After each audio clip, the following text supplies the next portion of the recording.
Hi and welcome everyone to the foundation channel of physics वाला। मेरा नाम है ऋतिक मिश्रा और मैं हूं आप लोगों का मैथमेटिक्स मेंटर स्लैश आप लोग का दोस्त, आप लोग का फ्रेंड, ठीक है। और आज मैं आ गया हूं वन शॉट में, एक्चुअली वन शॉट में नहीं, इस चैप्टर को हम लोग दो पार्ट्स में कवर करने वाले, क्योंकि काफी भारी और काफी लंबा चैप्टर है। भारी से मेरा मतलब ये नहीं है कि टफ चैप्टर है, अरे भाई और बहनों बहुत ज्यादा इजी चैप्टर है। बस थोड़ा बहुत कॉन्सेप्ट समझना पड़ता है, फॉर्मूला नहीं रटना पड़ता है, ठीक है। सो उसी तरीके से इस चैप्टर को निपटाएंगे। काफी सारे लोग बोल रहे थे सर हमारे एग्जाम में आ रहा है, करवा दो, हमें कुछ समझ में नहीं आता है। शायद आप समझाओगे तो समझ में आ जाएगा। तो बस मैं आ गया हूं, कोशिश करते हैं समझने की। अच्छा, स्टार्ट करने से पहले, ये देखने से पहले कि हम लोग आज क्या क्या कवर करने वाले हैं, मैं आप लोगों को एक बात बताता हूं। 25 फरवरी को एक दिवस मनाने वाले हम लोग फिजिक्स वाला की तरफ से, जिसको हम लोग बोल रहे हैं विश्वास दिवस। तो आप लोग हमें इतना प्यार देते हो कमेंट्स के थ्रू और बहुत सारी चीजों के थ्रू। हम लोग आप लोग की ऑब्वियसली मदद कर रहे हैं, हेल्प कर रहे हैं आप लोगों को कुछ कॉन्सेप्ट समझाने में, लेकिन आप लोग हमें इतना प्यार देते हो तो हम लोग का पे बैक करने का टाइम है। तो 25 फरवरी is all about you guys. तो डेट याद रखना, कुछ स्पेशल होने वाला है उस दिन। अब स्टार्ट करते हैं और देखते हैं कि आज हम लोग क्या क्या कवर करने वाले, इस पूरे चैप्टर में है क्या क्या, ठीक है। सबसे पहले हम लोग देखेंगे, जाहिर सी बात है कि चैप्टर का मतलब क्या है, अरे कंपेयरिंग क्वांटिटीज का मतलब क्या होता है। उसके बाद हम लोग समझेंगे कि रेशियो का मतलब क्या होता है। छोटी छोटी बातें जो क्लास 7 और 6 में भी बताई जाती है, लेकिन अगर नहीं पता है ना किसी को तो कोई दिक्कत नहीं है, हम हैं। उसके बाद हम लोग समझेंगे कि प्रोपोर्शन का मतलब क्या होता है। फिर हम लोग समझेंगे कि परसेंटेज का मतलब क्या होता है। अरे परसेंटेज वो वाला साइन अजीब सा, राइट, उसका मतलब क्या होता है वो समझने वाले हैं। उसके बाद हम लोग देखेंगे कि प्रॉफिट एंड लॉस क्या है, उसके कुछ क्वेश्चंस लगाएंगे, निपटाएंगे और खत्म करेंगे। और लास्ट टॉपिक जो शायद आप लोग पढ़ने आए हो, which is simple interest and compound interest, इसको हम लोग ना पार्ट 2 में कवर करेंगे और पार्ट 2 कल ही आएगा, ज्यादा वेट करने की जरूरत नहीं है, ठीक है। ये अलग से पढ़ेंगे हम लोग पार्ट 2 में। Part 1 is all about first 5 points. तो शुरुआत करें, रेडी हो जाओ, ठीक है। चलो सबसे पहले समझते हैं कि चैप्टर का मतलब क्या है। यार डेफिनेशन देख लो, सर ये इतना सारा क्या लिखा हुआ है, कुछ पल्ले नहीं पड़ रहा है। अरे कोशिश तो करो समझने की, जरा पढ़ो मेरे साथ, कोशिश पढ़ो। क्या लिखा? In everyday life we come across many situations, quantities, activities, etc. ठीक है, समझते हैं क्या बोल रहा है। आगे क्या लिखा है? many times we need to compare and measure these quantities. यार हम लोगों की डेली दिनचर्या में हम लोग काफी सारी दो चीजों के बीच में कंपैरिजन करते रहते हैं कि इस कार की स्पीड उस कार से ज्यादा है, इसकी हाइट उससे ज्यादा है, इसका वेट उससे कम है, राइट। क्या कर रहे हैं? दो क्वांटिटीज है। अरे क्वांटिटीज कुछ भी हो सकता है, speed, time, distance, height, weight, it can be anything. उसको हम लोग कंपेयर करते, राइट। वही है इस चैप्टर के बारे में, समझ में आ रहा है? आगे देखते हैं, ठीक है। We need to compare and measure these quantities. The comparison is a daily activity among us, right? Sometimes we compare our weight, height, distance, right? जो कि मैंने आपको बता दिया, ठीक है। आगे क्या लिखा है? नोट, बहुत इंपॉर्टेंट पॉइंट लिखा है आगे, जरा देखो क्या लिखा है। We can only compare two exact quantities. इसका मतलब क्या है कि a person's weight cannot be compared with another person's height. क्या कोई सेंस बनेगा? मेरा वेट किसी, वैसे मेरा वेट तो खैर, बट ठीक है, एनीवे, हाँ, मेरा वेट किसी और की हाइट से कंपेयर करने का कोई सेंस बनेगा? नहीं बनेगा। कहने का मतलब क्या है, आप सेम क्वांटिटीज को कंपेयर करते हो। क्या सेम क्वांटिटीज को? हाइट को वेट से नहीं करना है, वेट को वेट से ही करना है, स्पीड को डिस्टेंस से नहीं करना है, स्पीड को स्पीड से ही करना है। समझ आ रहा है? उसी का सेंस बनता है। क्या बात है? आगे क्या लिखा है? Comparing quantities is the quantitative relation between two quantities. Comparing quantities क्या होता है? एक quantitative relation. Quantitative relation का मतलब क्या? कुछ quantitative का मतलब आप नंबर से याद रखो। क्या? नंबर से याद रखो। एक ऐसा रिलेशन होता है दो क्वांटिटीज के बीच में, जो क्या बताता है? जो रिलेटिव साइज बताता है दोनों क्वांटिटीज का। रिलेटिव का मतलब क्या? अरे दूसरे, देखो मेरी हाइट कुछ होगी, ठीक है, लेकिन अगर मेरी हाइट किसी और के कंपैरिजन में मैं देख रहा हूं तो उसको मैं रिलेटिव हाइट बोलूंगा। फिर से बोलता हूं, मेरी हाइट कुछ होगी, उसको मैं नॉर्मल हाइट बोलूंगा, लेकिन अगर मेरी हाइट किसी और के कंपैरिजन में मैं देख रहा हूं तो उसको मैं रिलेटिव हाइट बोलूंगा। समझ आ रहा है? कहने का मतलब क्या, यहां पे दो लोग हैं भाई, ठीक है, भाई बहन मान लो, एक का नाम है हीना और एक का नाम है आमिर, ठीक है। तो हीना की हाइट है 150 सेंटीमीटर और आमिर की हाइट शायद आप लोगों को दिख रहा होगा 75 सेंटीमीटर, थोड़ा सा छुप गया है, काम चला लेना तनिक, ठीक है। कहने का मतलब क्या, अब आप इन दोनों की हाइट्स को कंपेयर करो। अगर आप हीना की हाइट देखो तो 150 है, लेकिन अगर आमिर के कंपैरिजन में हीना की हाइट कितनी, तो आप क्या बोलोगे, ऐसा बोल सकते हो कि हीना की हाइट आमिर के कंपैरिजन में डबल है। सर डबल कैसे पता लगाया, अरे भैया 75 इंटू 2 150 होता है कि नहीं होता, क्या बात है, ठीक है। तो हीना की हाइट क्या हो गई, 2 टाइम्स ऑफ आमिर हाइट, ऐसा मैं बोल सकता हूं, राइट। आमिर की हाइट अगर हीना के कंपैरिजन में बोलना है, हीना के रिलेटिव में बोलना है, तो क्या बोलेंगे कि आमिर की हाइट सर हीना की हाइट से आधी। समझ आ रहा है, ये है बस बेसिकली कंपेयरिंग क्वांटिटीज के बारे में, ठीक है। दो क्वांटिटीज को कंपेयर कर रहे हैं, ये इससे डबल है, ये इससे इतना ज्यादा है, ये इससे इतना गुना है, समझ आ रहा है, क्या बात है। आगे देखते हैं क्या कह रहे हैं, रेशियो क्या होता है, रेशियो क्या होता है, ratio is the comparison of two or more quantities with the same units. Ratio कुछ नहीं है, दो क्वांटिटीज को कंपेयर करने का एक तरीका है, दो क्वांटिटीज को कंपेयर करने का एक तरीका है। और आगे क्या लिखा हुआ है कि उन दोनों क्वांटिटीज की यूनिट्स सेम होनी चाहिए। यूनिट से मतलब क्या, अरे एक सेंटीमीटर है तो दूसरा सेंटीमीटर में ही होना चाहिए, एक अगर मीटर में तो दूसरा मीटर में ही होना चाहिए, स्पीड अगर मीटर पर सेकंड में तो उस साइड भी मीटर पर सेकंड में होनी चाहिए। सर मीटर पर सेकंड, अरे आगे पढ़ोगे आप लोग आगे वाली क्लासेस में। एनीवे तो आप लोग समझ गए, मान लो अगर आप दो डिस्टेंसेस को कंपेयर कर रहे हो, राइट, एक डिस्टेंस किलोमीटर्स में दिया है, एक डिस्टेंस मीटर्स में दिया है, तो आप क्या करो, उन दोनों की यूनिट सेम करो, या तो किलोमीटर वाले को मीटर में कन्वर्ट कर दो या तो मीटर वाले को किलोमीटर में कन्वर्ट कर दो, और उसके बाद कंपेयर करो, और उस तरीके की कंपैरिजन को हम क्या बोलेंगे, रेशियो बोलेंगे। समझ आया। दूसरा पॉइंट देखो, a ratio compares two quantities by division. ये कंपेयर कैसे करता है, डिवीजन से। अरे बहुत सारे लोगों से अगर आप पूछोगे रेशियो क्या होता है, अरे सर वो 3/4, अरे सर वो 7/5, वो है क्या, डिवीजन ही तो है, दो क्वांटिटी सब क्या कर रहे हो, डिवीजन ही तो कर रहे हो, राइट। तो बस रेशियो क्या है, रेशियो दो क्वांटिटीज को डिवाइड करके कंपेयर करता है। क्या करके कंपेयर करता है, डिवाइड करके। क्लियर है, मजा आ रहा है, ठीक है ठीक है। आगे देखते हैं। अरे यार देखो बहुत छोटी छोटी सी बातें हैं लेकिन बहुत ज्यादा इंपॉर्टेंट है, हमें पता नहीं होती है, ठीक है। अगर आप किसी से पूछते हो कि रेशियो क्या है, तो जैसे कि अभी मैंने बताया, आप लोग बोलेंगे सर 3/4 7/5, लेकिन होता क्या है ये, समझ आ रहा है ना, वो मैंने आपको आज सिखाया है। अब आगे क्या लिखा है, अब मैथमेटिकल सिंबल, एक सिंबल यूज करते हैं, अरे वो डबल डॉट, शायद पता होगा, नहीं पता तो देखो। अब mathematical symbol use to denote ratio is ये वाला, यही डिनोट करता है। अरे 3:5 5:4, सर इसको हम लोग इस टू पढ़ते हैं और वही चीज आगे लिखी है क्या, and we read it as is to. समझ में आ रहा है, 3:4 5:7 7.8 मतलब 7:8, समझ आ रहा है, डॉट मतलब डबल डॉट, ठीक है।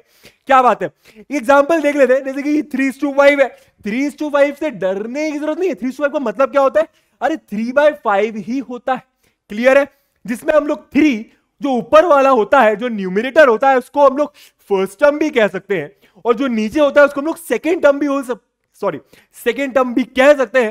लेकिन फर्स्ट टर्म का एक बेहतरीन नाम है, याद कर लो, एंटीसीडेंट। क्या नाम होता है, एंटीसीडेंट। ऊपर वाले को हम लोग एंटीसीडेंट बोलेंगे रेशियो के केस में, नीचे वाले को हम लोग क्या बोलेंगे, कॉन्सिक्वेंट बोलेंगे। डर तो नहीं रहे हो बड़े बड़े भारी भारी वर्ड से, क्या बात है।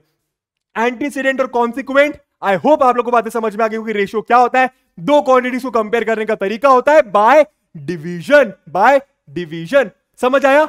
इंपॉर्टेंट चीज क्या है, इंपॉर्टेंट चीज क्या है, यूनिट सेम होनी चाहिए बबुआ। क्लियर है, आगे चलते हैं। क्या कह रहे हैं, फाइंड द रेशियो ऑफ, अरे बहुत बेसिक सी बातें हैं, क्लास 7 और 6 की बातें मैं आप लोगों को स्टार्टिंग में बता रहा हूं, सो दैट चैप्टर जब पढ़े तो ये बेसिक बेसिक कॉन्सेप्ट एकदम क्लियर हो, एकदम क्लियर। क्या बात है, find the ratio of 40 centimetre to 2 metre. क्या करना है, अरे दो क्वांटिटीज दी है, कौन सी है, डिस्टेंस है। मैंने क्या बोला था, कंपैरिजन हम लोग सेम क्वांटिटी में ही करेंगे। तो 40 सेंटीमीटर क्या है, कुछ डिस्टेंस बता रहा है, 2 मीटर क्या है, कुछ डिस्टेंस बता रहा है, या फिर लेंथ भी बोल सकते हो, ठीक है ठीक है। अब क्योंकि रेशियो है तो यूनिट क्या करना पड़ेगा, सेम करना पड़ेगा कि नहीं करना पड़ेगा, राइट। तो एक मीटर में, एक सेंटीमीटर में, अरे जो आसान लग रहा है वो कर लो, या तो सेंटीमीटर को मीटर में कर लो या तो मीटर को सेंटीमीटर में कर लो। क्लियर है, मैं क्या करूंगा, मैं मीटर को सेंटीमीटर में करता हूं क्योंकि वो ज्यादा आसान होता है, ठीक है। और कंपेयर कैसे करेंगे सर? डिवाइड करके। कैसे करेंगे सर? डिवाइड करके, ठीक है। चलो यार, तो हमको पता है कि 1 मीटर, हरे पेन से करते हैं, 1 मीटर होता है 100 सेंटीमीटर। सर ये क्या कर रहे हो? यूनिट सेम कर रहा हूं, ठीक है। 1 मीटर होता है 100 सेंटीमीटर। मुझे पता करना है कि 2 मीटर में कितने सेंटीमीटर होंगे, तो कितने होंगे? अरे एक में अगर 100 है तो 2 में 200 होगा, 3 में 300 होगा। बात सही है ना? तो 2 मीटर में कितने सेंटीमीटर हो गए? 200 सेंटीमीटर। क्लियर है? मतलब इसको मैं क्या लिख सकता हूं? 200 सेंटीमीटर, और इसको मैं 40 सेंटीमीटर लिख रहने देता हूं। हो गई यूनिट सेम। क्वांटिटी तो पहले से सेम थी, या तो लेंथ या तो डिस्टेंस, राइट। अब कर लो कंपैरिजन। कैसे करेंगे? डिवाइड करके। इंपॉर्टेंट चीज ये है, ऊपर क्या आएगा और नीचे क्या आएगा, इस चीज में हम लोग गलती कर देते हैं, ठीक है। तो ऊपर क्या आएगा? Find the ratio of 40 centimetre. पहले लिखा है 40, तो पहले आएगा 40। क्लियर है? मजा आ रहा है? बन रहा है? अरे बेसिक बेसिक बातें हैं यार। चलो, तो रेशियो क्या हो जाएगा? लिख देते हैं यहां पे 40/200। गलती नहीं करना, यहां पे 2 मत लिख देना। हम, मैं मानता हूं यहां पे 2 है, लेकिन मैंने बताया 2 क्यों नहीं लिखना है। यूनिट सेम होना चाहिए। अरे काट देंगे इसको, कट जाएगा ना मेरे ख्याल से। सिंपलेस्ट फॉर्म में कर सकते हैं। 0 से 0 गया, 4 के टेबल में 20 आता है, तो 4 5 20। तो आंसर क्या आ गया? 1:5। आंसर क्या आ गया? 1:5। 40 सेंटीमीटर और 2 मीटर्स का रेशियो क्या आ रहा है? 1:5। समझ में आ रहा है? आप ऐसा भी समझ सकते हो यहां से, सुनना बहुत ध्यान से, इंपॉर्टेंट चीज। आप ऐसा भी समझ सकते हो यहां से कि जो 40 सेंटीमीटर है, ये 2 मीटर से कितना छोटा है? 5 टाइम्स छोटा है। 5 टाइम्स छोटा है। या फिर इजी तरीके से, ये जो 2 मीटर्स है, या फिर ऐसा कहो 200 सेंटीमीटर 40 सेंटीमीटर से बड़ा है। बड़ा है कि नहीं? अरे कितना बड़ा है, कंपेयर कर रहे हैं, कितना बड़ा है? 5 गुना। कैसे समझ में आया सर? यहां पे लिखा है 5। क्लियर हो रहा है? इसके बारे में और बातें करेंगे, बस बने रहो, आगे देखते हैं। चलो यार, व्हाट इज अ प्रपोर्शन? एक ही स्लाइड है प्रपोर्शन के ऊपर, बहुत इजी सी चीज है, आप लोगों को शायद पता होगा, जिनको नहीं पता देखो। A proportion is simply a statement. एक स्टेटमेंट होता है, एक मैथमेटिकल स्टेटमेंट या मैथमेटिकल इक्वेशन कह सकते हो, जहां पर 2 रेशियोज इक्वल होते हैं। अरे रेशियो क्लियर है ना? 3:4, 5:7 है ना? ठीक है। तो प्रपोर्शन क्या होता है? जहां पे 2 रेशियोज इक्वल होते हैं। 2 रेशियोज क्या होते हैं? इक्वल होते हैं। कहने का मतलब क्या? अरे A:B बराबर C:D। तो मैं क्या बोलूंगा कि ये जो 4 नंबर्स है, अरे 4 नंबर्स है ना, A, B, C, D, ये प्रपोर्शन में। एग्जांपल दे जरा, देखो यहां पे क्या लिखा है? ये एक रेशियो लिखा है 15:20, राइट। ये एक रेशियो लिखा है 45:60, राइट। हम लोग चेक करते हैं, मान लो कि ये इक्वल्स टू का साइन लगा ही नहीं होता, हमसे पूछते कि क्या ये रेशियोज इक्वल है, और अगर रेशियोज इक्वल है तो हम क्या बोल देंगे? ये 4 नंबर्स प्रपोर्शन में। जरा चेक करते हैं, कैसे चेक करेंगे? डायरेक्ट पता चल रहा है क्या 15:20 और 45:60 इक्वल है कि नहीं है? डायरेक्ट नहीं पता चल रहा, तो कैसे पता चलेगा? सिंपलेस्ट फॉर्म में करना पड़ेगा। तो ये कितना आ जाएगा? 15/20। सिंपलेस्ट फॉर्म में करें इसको, काटा पीटी करते हैं, 5 3 15, 5 4 20। तो इसका आंसर क्या आ रहा है? 3:4 आ रहा है। बात सही है? अरे 3/4 मतलब 3:4, ठीक है। आगे देखते हैं, इसको देखते हैं 45:60 को। आप लोग वैसे आई होप खुद से कर रहे होगे। काटे, किससे कटेगा? अरे ऊपर यूनिट डिजिट 5 है, नीचे 0 है, तो 5 से कट जाएगा। डिविजिबिलिटी रूल्स होते हैं, ठीक है। 5 कितने सा? 45, 9 सा 5 कितने सा? 60, 12 सा। क्या बात है? और कट जाएगा क्या? सर बिल्कुल कट जाएगा। तो 4 के टेबल में तो 9 नहीं आता, 3 के टेबल में 12 भी आता है, 3 के टेबल में 9 भी आता है। कितना आ गया? 3/4 मतलब क्या? ऐसा लिख दें, 3/4 मतलब क्या? 3:4। तो आप देख सकते हो कि पहले तो समझ में नहीं आ रहा था कि ये दोनों रेशियोज इक्वल है कि नहीं है, लेकिन जैसी सिंपलेस्ट फॉर्म में करा तो समझ में आ गया कि ये दोनों रेशियोज इक्वल है। इसका भी आंसर 3:4 है, इसका भी आंसर 3:4 है, और उसका भी आंसर 3:4 है। मतलब दोनों रेशियोज इक्वल है। मतलब क्या? ये 4 नंबर्स प्रपोर्शन में, ये 4 नंबर्स प्रपोर्शन में है। कौन कौन से? 15, 20, 45, 60। अरे भारी भारी कुछ नहीं, 45 को हिंदी में 45 बोलते हैं। क्लियर है ना? चलो यार आगे चलते हैं। आई होप आप लोगों को प्रपोर्शन भी समझ में आ गया होगा। अब आ जाते हैं बहुत ही इंपॉर्टेंट कॉन्सेप्ट में कि परसेंटेज होता क्या है। परसेंट पर 100, सेंट का मतलब 100, ठीक है। एक लैटिन वर्ड से आता है, लैटिन वर्ड पर सेंटम था, जहां पे सेंटम का मतलब होता है 100 और पर का मतलब हमको पता है बाय 100 डिवाइडेड बाय 100। अरे देखो देखो देखो देखो क्या लिखा है, अ percentage is a number. Ratio क्या था, वो भी एक नंबर था, वो भी एक नंबर था between two quantities, right. Percentage क्या है, ये भी एक नंबर है, या फिर इसको हम एक रेशियो भी बोल सकते हैं। बहुत ध्यान से सुनना, परसेंटेज को हम लोग एक रेशियो भी बोल सकते हैं, जहां पर जो फ्रैक्शन है, हमारे पास फ्रैक्शन होता है रेशियो में, जहां पर जो फ्रैक्शन है उसका डिनोमिनेटर 100 होगा, जहां पे जो फ्रैक्शन है उसका डिनोमिनेटर क्या होगा, 100 होगा। A percentage is a number or ratio expressed as a fraction of 100। समझ में आ रहा है, आप यहां पे लिख सकते हो denominator of 100, express as a denominator of 100। Clear है, ठीक है। आगे देखते हैं, आगे देखते हैं। It is denoted using the percent sign. आप लोगों को परसेंट साइन पता होगा, कैसे डिनोट करते हैं, इससे। अरे ऐसे रेशियो किससे करते थे, इस टू के साइन से करते थे, डबल डॉट। वैसे परसेंट को किससे करते हैं, ये बीच में डंडा, ऊपर एक जीरो की तरह, एक नीचे भी एक जीरो की तरह। क्लियर है बातें, चलो यार आगे क्या दिया हुआ है, परसेंटेज की कोई यूनिट नहीं होती। एक चीज आपको बताना भूल गया कि रेशियो की भी कोई यूनिट नहीं होती। समझ में आ रहा है, जो रेशियो नंबर होता है ना, something upon something, something upon something, उनकी कोई यूनिट नहीं होती है, ठीक है। वैसे परसेंटेज की भी कोई यूनिट नहीं होती है। 60% लिखेंगे, 40% लिखेंगे, कोई यूनिट नहीं लिखेंगे, आगे मीटर सेंटीमीटर नहीं आता। समझ में आ रहा है ना, ठीक है। फॉर एग्जाम्पल, एक एग्जाम्पल देख लेते हैं। 45% का मतलब क्या है, 45% मैंने क्या बोला, परसेंटेज एक नंबर है जहां पे, सॉरी, परसेंटेज एक रेशियो है, एक फ्रैक्शन है, जहां पर डिनोमिनेटर 100 होगा, जहां पर डिनोमिनेटर 100 होगा। समझ आ रहा है, ठीक है। तो वही लिखा है percentage, for example 45% is equal to the fraction of 45/100। 25% का मतलब क्या होगा, 25/100। 3% का मतलब क्या होगा, 3/100। आई होप बातें समझ में आ रही होंगी, ठीक है। आगे देखते हैं यार, परसेंटेज मेक कंपैरिजन इजी। अब ये पॉइंट आप लोग को नेक्स्ट क्वेश्चन से समझ में आएगा कि जो परसेंटेज है ना, ये दो चीजों के बीच में कर क्या रहे हैं। चैप्टर का नाम क्या है, कंपेयरिंग क्वांटिटीज। तो करेंगे क्या, दो क्वांटिटीज को कंपेयर करेंगे। रेशियो क्या है, क्वांटिटीज को कंपेयर करने का एक तरीका बाय डिवीजन। परसेंटेज क्या है, क्वांटिटीज को कंपेयर करने का एक तरीका, लेकिन इजी तरीका। और वही चीज यहां पे लिखी है कि परसेंटेज की मदद से, परसेंटेजेस चैप्टर की मदद से, इस वर्ड की मदद से comparison between two quantities easy हो जाता है। समझ आ रहा है, ठीक है। नोट, इंपॉर्टेंट चीज, बहुत बहुत बहुत ज्यादा इंपॉर्टेंट चीज। अगर आप ये चीज समझ गए ना, समझ तो जाओगे, लेकिन याद रहेगा ही ना, तो मजा आ जाएगा। परसेंटेज वैल्यू, जो आंसर आता है, जो आंसर आता है परसेंटेज का, 60%, 40%, 30%, कुछ भी हो सकता है, right, is the numerator value of a fraction. वो जो परसेंटेज वैल्यू है ना, वो क्या है, न्यूमरेटर की वैल्यू है। परसेंटेज क्या है, एक फ्रैक्शन। परसेंटेज क्या है, एक फ्रैक्शन, एक रेशियो बोल सकते हो, ठीक है।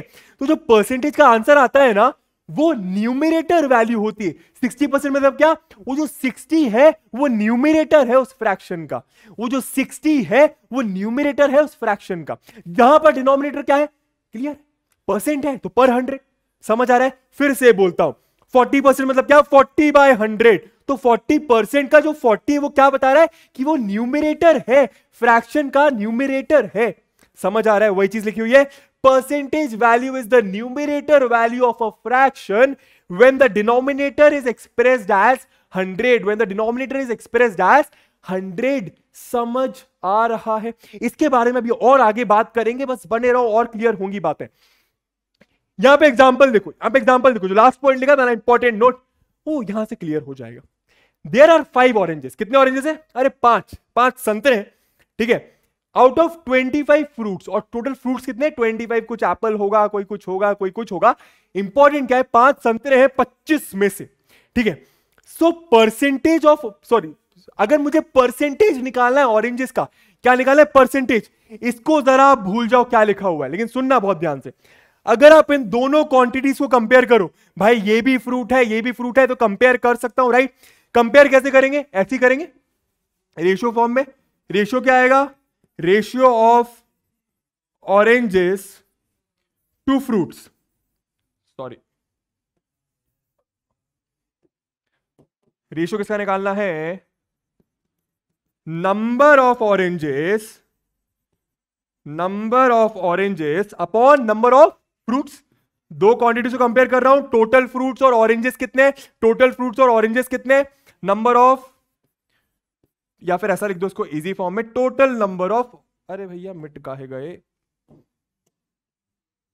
आराम से मिटा लेते हैं। अब देखो, टोटल नंबर ऑफ ऑरेंजेस, बात क्लियर है? कितना आंसर आएगा बबुआ? अरे ऑरेंजेस हैं 5। बहुत ध्यान से देखना, यहां से आपको परसेंटेज का कॉन्सेप्ट एकदम क्रिस्टल क्लियर हो जाएगा, क्रिस्टल क्लियर। ठीक है, टोटल नंबर ऑफ ऑरेंजेस कितने? 25। कितने? 25। क्लियर हो रही है बात? क्या करें, इसको कैंसिल वैंसिल कर दें, जरा रेशियो निकाल दें इसका। कितना आएगा? 5 5। तो आंसर कितना आ रहा है? 1/5। समझ में आ रहा है? 1। अच्छा 1/5 का मतलब क्या है, जरा देख लेते हैं भैया। 25 फ्रूट है, 5 ऑरेंजेस है, कहने का मतलब क्या? जो ऑरेंजेस है वो फ्रूट से कितने कम है, ये आपको ये रेशियो बता सकता है। या फिर फ्रूट्स ऑरेंजेस से कितने ज्यादा है? 5 गुना ज्यादा है। कितने ज्यादा है? 5 गुना ज्यादा है। इंपॉर्टेंट क्या है, पहले यहां पे देखो, अगर आपको ये क्या है, ये एक रेशियो है। मैंने क्या बोला? परसेंटेज क्या होता है? एक रेशियो ही होता है। परसेंटेज क्या होता है? एक रेशियो ही होता है जहां पे डिनोमिनेटर 100 होता है। बहुत ध्यान से सुनना, परसेंटेज एक रेशियो ही होता है जहां पे डिनोमिनेटर 100 होता है। तो अगर मुझे इसको परसेंटेज में कन्वर्ट करना है, इस रेशियो को परसेंटेज में कन्वर्ट करना है। परसेंटेज में कन्वर्ट करने का मतलब क्या? वो न्यूमरेटर वैल्यू पता कर रहा हूं। बहुत ध्यान से सुनना, बहुत ध्यान से सुनना, सब कुछ भुला दो अगर कुछ नहीं समझ में आया, बहुत ध्यान से सुनना। अभी न्यूमरेटर क्या है? 1, डिनोमिनेटर क्या है? 5। न्यूमरेटर है 1, डिनोमिनेटर है 5, न्यूमरेटर है 1, डिनोमिनेटर 5। मुझे यह पता करना है कि अगर डिनोमिनेटर 100 होता, अगर डिनोमिनेटर 100 होता तो न्यूमरेटर क्या होता? बहुत ध्यान से सुनना, बहुत ध्यान से सुनना। इस तरीके से वादा कर रहा हूं, परसेंटेज किसी ने नहीं समझाया होगा। मुझे यह पता करना है कि अगर यहां पे डिनोमिनेटर 100 होता तो न्यूमरेटर क्या होता, और जैसे ही मैं यह पता लगा लेता हूं तो वही न्यूमरेटर वैल्यू मेरी परसेंटेज का आंसर है। वही न्यूमरेटर वैल्यू मेरे मतलब अपने परसेंटेज का आंसर है। क्लियर हो रहा है? तो बेसिकली जो लास्ट पॉइंट लिखा था ना, वो क्या लिखा था? परसेंटेज न्यूमरेटर वैल्यू होती है। परसेंटेज न्यूमरेटर वैल्यू होती है किसी फ्रैक्शन की जब उस फ्रैक्शन का डिनोमिनेटर 100 हो। क्लियर हो रहा है? क्या बात है? तो बेसिकली यहां पे क्या करना है, मुझे डिनोमिनेटर 100 बनाना है। ये तो आप लोगों को सिखाया गया होगा कि 5 में क्या मल्टीप्लाई करूं बबुआ कि नीचे क्या आ जाएगा? 100 आ जाएगा। तो अगर आप देखो तो 5 में से 20 मल्टीप्लाई करेंगे। अब अगर नीचे 20 मल्टीप्लाई करा तो ऊपर वाले के साथ ज्यादती क्यों कर रहे हैं? उसमें भी 20 मल्टीप्लाई करेंगे, करना पड़ता है ना ऐसा। तो 1 इंटू 20 कितना हो गया बॉयज एंड गर्ल्स? 20। और नीचे कितना आ गया? 100। और यही हमारा मकसद था क्या, कि नीचे हमें 100 बनाना है। परसेंटेज का आंसर क्या है सर? परसेंटेज का आंसर क्या है? मैंने क्या बोला था? परसेंटेज एक रेशियो है, वो न्यूमरेटर वैल्यू है। वो न्यूमरेटर वैल्यू है उस फ्रैक्शन की, वो न्यूमरेटर वैल्यू उस फ्रैक्शन की जिसका डिनोमिनेटर 100 है। तो परसेंटेज का आंसर क्या हो गया? 20%। क्या आंसर हो गया? 20%। क्लियर हुआ? और इसलिए यहां पे 20% लिखा हुआ था। यहां से कंफ्यूज होने की जरूरत नहीं है, इन लोगों ने इसको सिंप्लीफाइड फॉर्म में नहीं करा था। क्लियर है? समझ आ रहा है? ठीक है, बन रहा है। क्या बात है? तो फाइनल इसको खत्म करते हैं यहीं पे ये बोल के कि परसेंटेज एक फ्रैक्शन है। ठीक है, परसेंटेज एक फ्रैक्शन है जिसका डिनोमिनेटर 100। क्लियर है? वो न्यूमरेटर वैल्यू है, वो न्यूमरेटर वैल्यू है उस फ्रैक्शन की जिसका डिनोमिनेटर 100। आई होप आप लोग को बातें समझ में आ गई होंगी। चलो यार आगे चलते हैं और कुछ क्वेश्चंस निपटा लेते हैं फटाफट। बहुत बेसिक क्वेश्चंस मैंने लिखा भी हुआ है। ठीक है, convert the ratio 4:5 to percentage. क्या करना है? अभी पिछला एक एग्जांपल देखा, वहां पे भी क्या करा, एक रेशियो दिया था, परसेंटेज में कन्वर्ट करा। परसेंटेज मतलब क्या? वो नंबर निकालना, वो न्यूमरेटर निकालना उस फ्रैक्शन का जिसका डिनोमिनेटर 100 है। ठीक है, तो वही कॉन्सेप्ट यहां पे यूज करते हैं। आप लोग को पुरानी क्लास में डायरेक्ट बताया होगा कि 4/5 लिखा है, दोनों ऊपर नीचे 100 से मल्टीप्लाई कर दो, या फिर शायद ये बताया होगा कि 100 से मल्टीप्लाई कर दो, जो आंसर आएगा वो परसेंटेज का आंसर आएगा। ठीक है, आप लोगों ने रट भी लिया, सुन भी लिया, लेकिन मतलब क्या होता है, क्यों कर रहे हैं 100 से मल्टीप्लाई, ये तो पूछो। ठीक है, मैंने आपको आज वही चीज समझाई है। करते हैं एक बार और देख लेते हैं। 4:5 मेरे पास क्वेश्चन है। ठीक है, 4:5 मेरे पास क्वेश्चन है, सॉल्यूशन लिखते हैं डायरेक्ट। क्या बात है? 4/5 मुझे क्या करना है? मुझे वो न्यूमरेटर पता करना है उस फ्रैक्शन का जिसका डिनोमिनेटर बोलूंगा नहीं, आपको पता है, और डायरेक्ट करूंगा। 5 में क्या मल्टीप्लाई करूं कि 100 आ जाए? 20। तो ऊपर भी 20 करना पड़ेगा ना, डिस्क्रिमिनेशन नहीं चलेगा भाई। तो 4 इंटू 20 हो गया बॉयज एंड गर्ल्स 80 और 5 इंटू 20 हो गया 100। बात समझ आ रही? क्या बात है, मैंने क्या बोला था फ्रैक्शन का डिनोमिनेटर जैसे 100 हो जाता है उसका न्यूमरेटर हमारे परसेंटेज का आंसर होता है। समझ में आया? मैं बता रहा हूं, अगर आप ये इस तरीके से किसी को समझाना स्टार्ट कर दे तो ना कि भाई परसेंटेज वो होता है, वो फ्रैक्शन होता है, इसका डिनोमिनेटर 100, उसके न्यूमरेटर की वैल्यू फ्रैक्शन परसेंटेज कहलाती है। ठीक है, तो डिनोमिनेटर आ गया 100, न्यूमरेटर है 80, मतलब इसका आंसर क्या हो गया 80%। आई होप आप लोग को बातें क्लियर होंगी। डायरेक्ट शायद आपको यह भी बताया होगा कि 80/100 को 80% लिख सकते। समझ में आ रहा है? 80/100। ठीक है, क्या बात है। आगे चले नेक्स्ट सॉल्यूशन में, जरा देखो क्या दिया हुआ है। एक्सप्रेस 125% उल्टा दे दिया, पहले रेशियो दे रहे थे और परसेंटेज में कन्वर्ट करने को बोल रहे थे। ठीक है, अब क्या दे रहे हैं, परसेंटेज में दे रहे हैं और रेशियो में कन्वर्ट करने को बोल रहे हैं, तो जरा देख लेते हैं। ठीक है, 125%, 125%। अरे तनिक रेशियो में लिखना है तो समथिंग अपॉन समथिंग लिखना पड़ेगा ना, तो 125% पर 100 लिख देते। कितना आएगा ये 125/100। इसको थोड़ा सा सिंप्लीफाई कर दो तनिक, आंसर आ जाओगे तुम्हारो। कितना आ रहा है 5 के टेबल में जाएगा तो 5 20 100 और 5 2 10, 2 बचा 25, 5 5 25। ठीक है, ये सब बात तो आप जानते हो। 5 5 25, 5 4 20, तो तनिक आंसर कहां आ गया 5/4 या फिर 5:4। समझ में आ रहा है? आई होप आप लोग को बन रहा होगा यार। ये वाला कॉन्सेप्ट याद रखना। ठीक है, परसेंट मतलब क्या, न्यूमरेटर की वैल्यूज फ्रैक्शन के जिसका डिनोमिनेटर 100। बार बार बोल रहा हूं, दिमाग में बैठना चाहिए। क्या बात है, आगे चलते हैं यार, कुछ क्वेश्चन देख लेते हैं। अमर 8 खा रहा है भैया कुछ 3/5 ऑफ अ पिज्जा। मैंने एक बात बताई थी, परसेंटेज में एक पॉइंट था कि परसेंटेजेस की मदद से कंपैरिजन करना इजी होता है। जरा देखो कैसे इस क्वेश्चन के through. Amar 8 3/5 of a pizza. क्या बात है, पिज्जा, क्या बात है। ठीक है, and Dinesh 8 5/8 of the other pizza. तो अमर ने 3/5 ऑफ पिज्जा मतलब पिज्जा का कुछ हिस्सा खाया। ठीक है, और दिनेश ने क्या खाया, दूसरे पिज्जा का कुछ हिस्सा खाया। क्या पूछ रहे, हु एट मोर, कंपेयर करने को बोल रहे। कंपेयर करके तो पता चलेगा ना किसने ज्यादा खाया। बात सही है। ठीक है सर, ये कैसा अटपटा सा है, अगर बोलते कि इसने 2 पिज्जा खाए या 2 पीस खाए पिज्जा के तो ठीक है, इसने अगर 3 पीस खाए पिज्जा के तो समझ में आ रहा था कि भाई उससे ज्यादा खाया।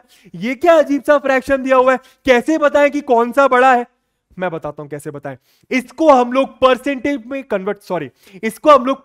में कन्वर्ट करेंगे, ज्यादा आसान होगा बताना। वैसे आप फ्रैक्शंस को भी, कौन सा फ्रैक्शन बड़ा है कौन सा फ्रैक्शन छोटा है, शायद आप लोग जानते होंगे, काफी सारे बच्चे जानते होंगे, वो भी एक तरीका है करने का। लेकिन मैं क्या बोल रहा हूं, परसेंटेज में कन्वर्ट करोगे ज्यादा इजी होगा बताना।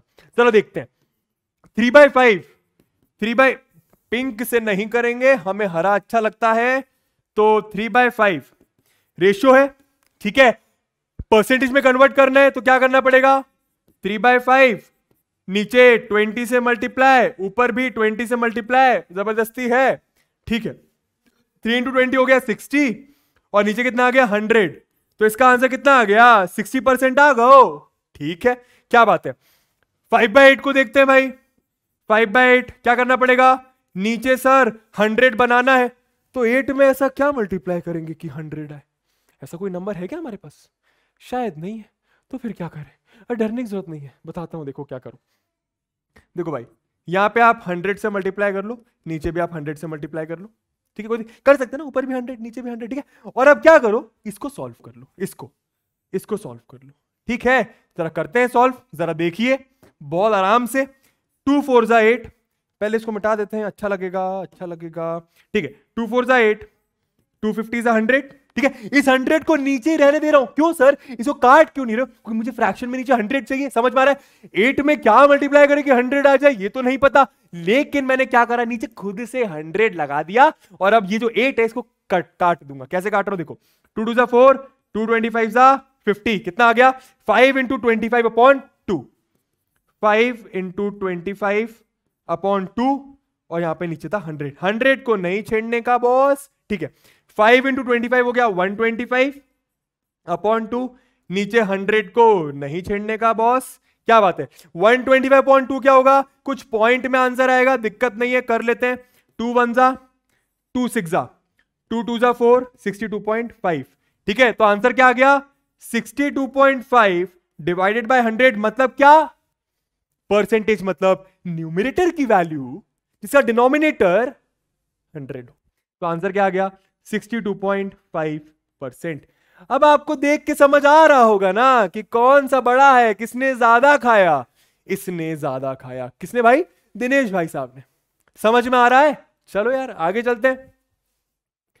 क्या दे रहे, if you score 90% marks in your exam, करना ही पड़ेगा। ठीक है, वैसे यार देखो मार्क्स आए नहीं आए फर्क नहीं पड़ता, कॉन्सेप्ट पता होना चाहिए। कॉन्सेप्ट पता है ना, तो हायर क्लासेस में मार्क्स तो यूं आ जाते हैं। ठीक है, तो ठीक है, बट मान लेते हैं कि 90% मार्क्स आ गए, क्या बात है यार। ठीक है, in your exam which contains 5 subjects, कितने सब्जेक्ट्स हैं, 5 सब्जेक्ट्स हैं, with 100 marks each. Her subject के टोटल मार्क्स कितने, 100 मार्क्स हैं। ठीक है, how many total marks did you score, आपने कितने टोटल मार्क्स स्कोर करे। सुनना, आपने 90% स्कोर करा, आपने 90% स्कोर करा, लेकिन ये परसेंटेज वैल्यू है, ये परसेंटेज वैल्यू है, राइट। हमें ये पता करना है कि आपने टोटल मार्क्स कितने स्कोर करे। जैसे टोटल मार्क्स कितने हैं, कितने टोटल मार्क्स का पेपर हो रहे हैं सारे मिला के। भैया देखो 5 पेपर है 100 मार्क्स के, 5 पेपर है 100 मार्क्स के, तो एक पेपर 100 मार्क्स का, दूसरा भी 100 मार्क्स का, तीसरा भी 100 मार्क्स का। समझ में आ रहा है, तो टोटल मार्क्स कितने हो गए बबुआ, टोटल मार्क्स हो गए 500। बात सही है, तो यहां पे पहले अपन लिख देते हैं क्या, कि सर टोटल मार्क्स हो गए 500। आई होप आप लोगों को ये बातें समझ में आ रही होंगी, क्लियर है। हमें क्या पता करना है कि 500 में से आपने कितना स्कोर करा, आपने 90% ना, आपने कितना स्कोर करा, आपने 500 का 90% स्कोर करा, 500 का क्या 90% स्कोर करा। तो इसको अपन कैलकुलेट कैसे करते हैं, 90% of 500 is equals to your marks. समझ में आ रहा है, क्लियर हो रहा है। टोटल मार्क्स थे 500, इसका 90% आप लोगों ने स्कोर करा। तो हम कैसे निकालेंगे आप लोग के मार्क्स, 90% कर देंगे 500 का, 90% कर देंगे 500 का। बात समझ में आ रही है, ऐसा आप लोगों ने सीखा होगा अपनी प्रीवियस क्लासेस में। ठीक है, 90% 500 मतलब क्या, 90% का मतलब क्या, पर 100 मतलब डिवाइड बाय 100। ऑफ का मतलब मैथ्स में क्या होता है, मल्टीप्लीकेशन। ये बातें आपने पहले सीखी हुई है।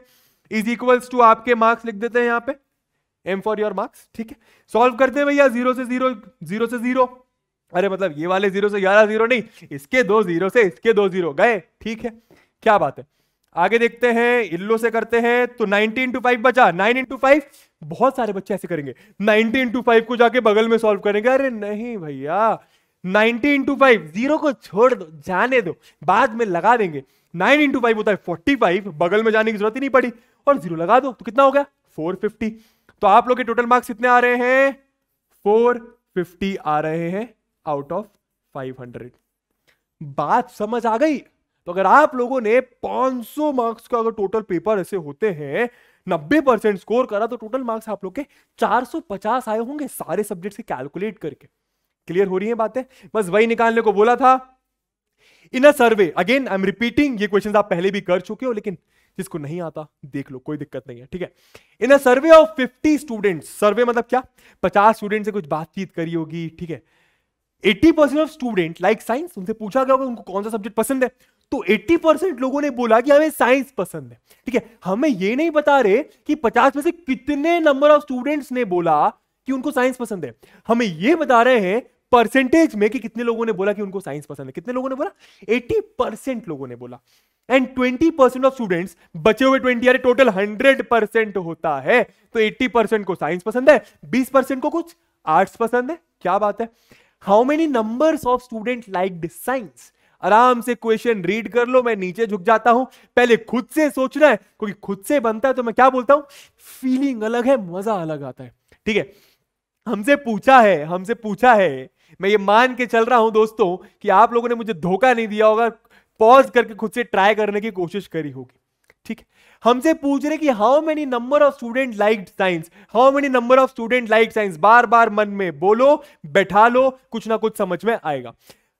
हमें यह देके रखा है कि 80% इन परसेंटेज वैल्यू लोगों को साइंस पसंद है, हमसे ये पूछे कि कितने लोगों को साइंस पसंद है, कितने लोगों को। हाँ मैंने माना कि 80% लोगों को साइंस पसंद है, लेकिन कितने लोगों को, इन नंबर्स कितने लोगों को साइंस पसंद है।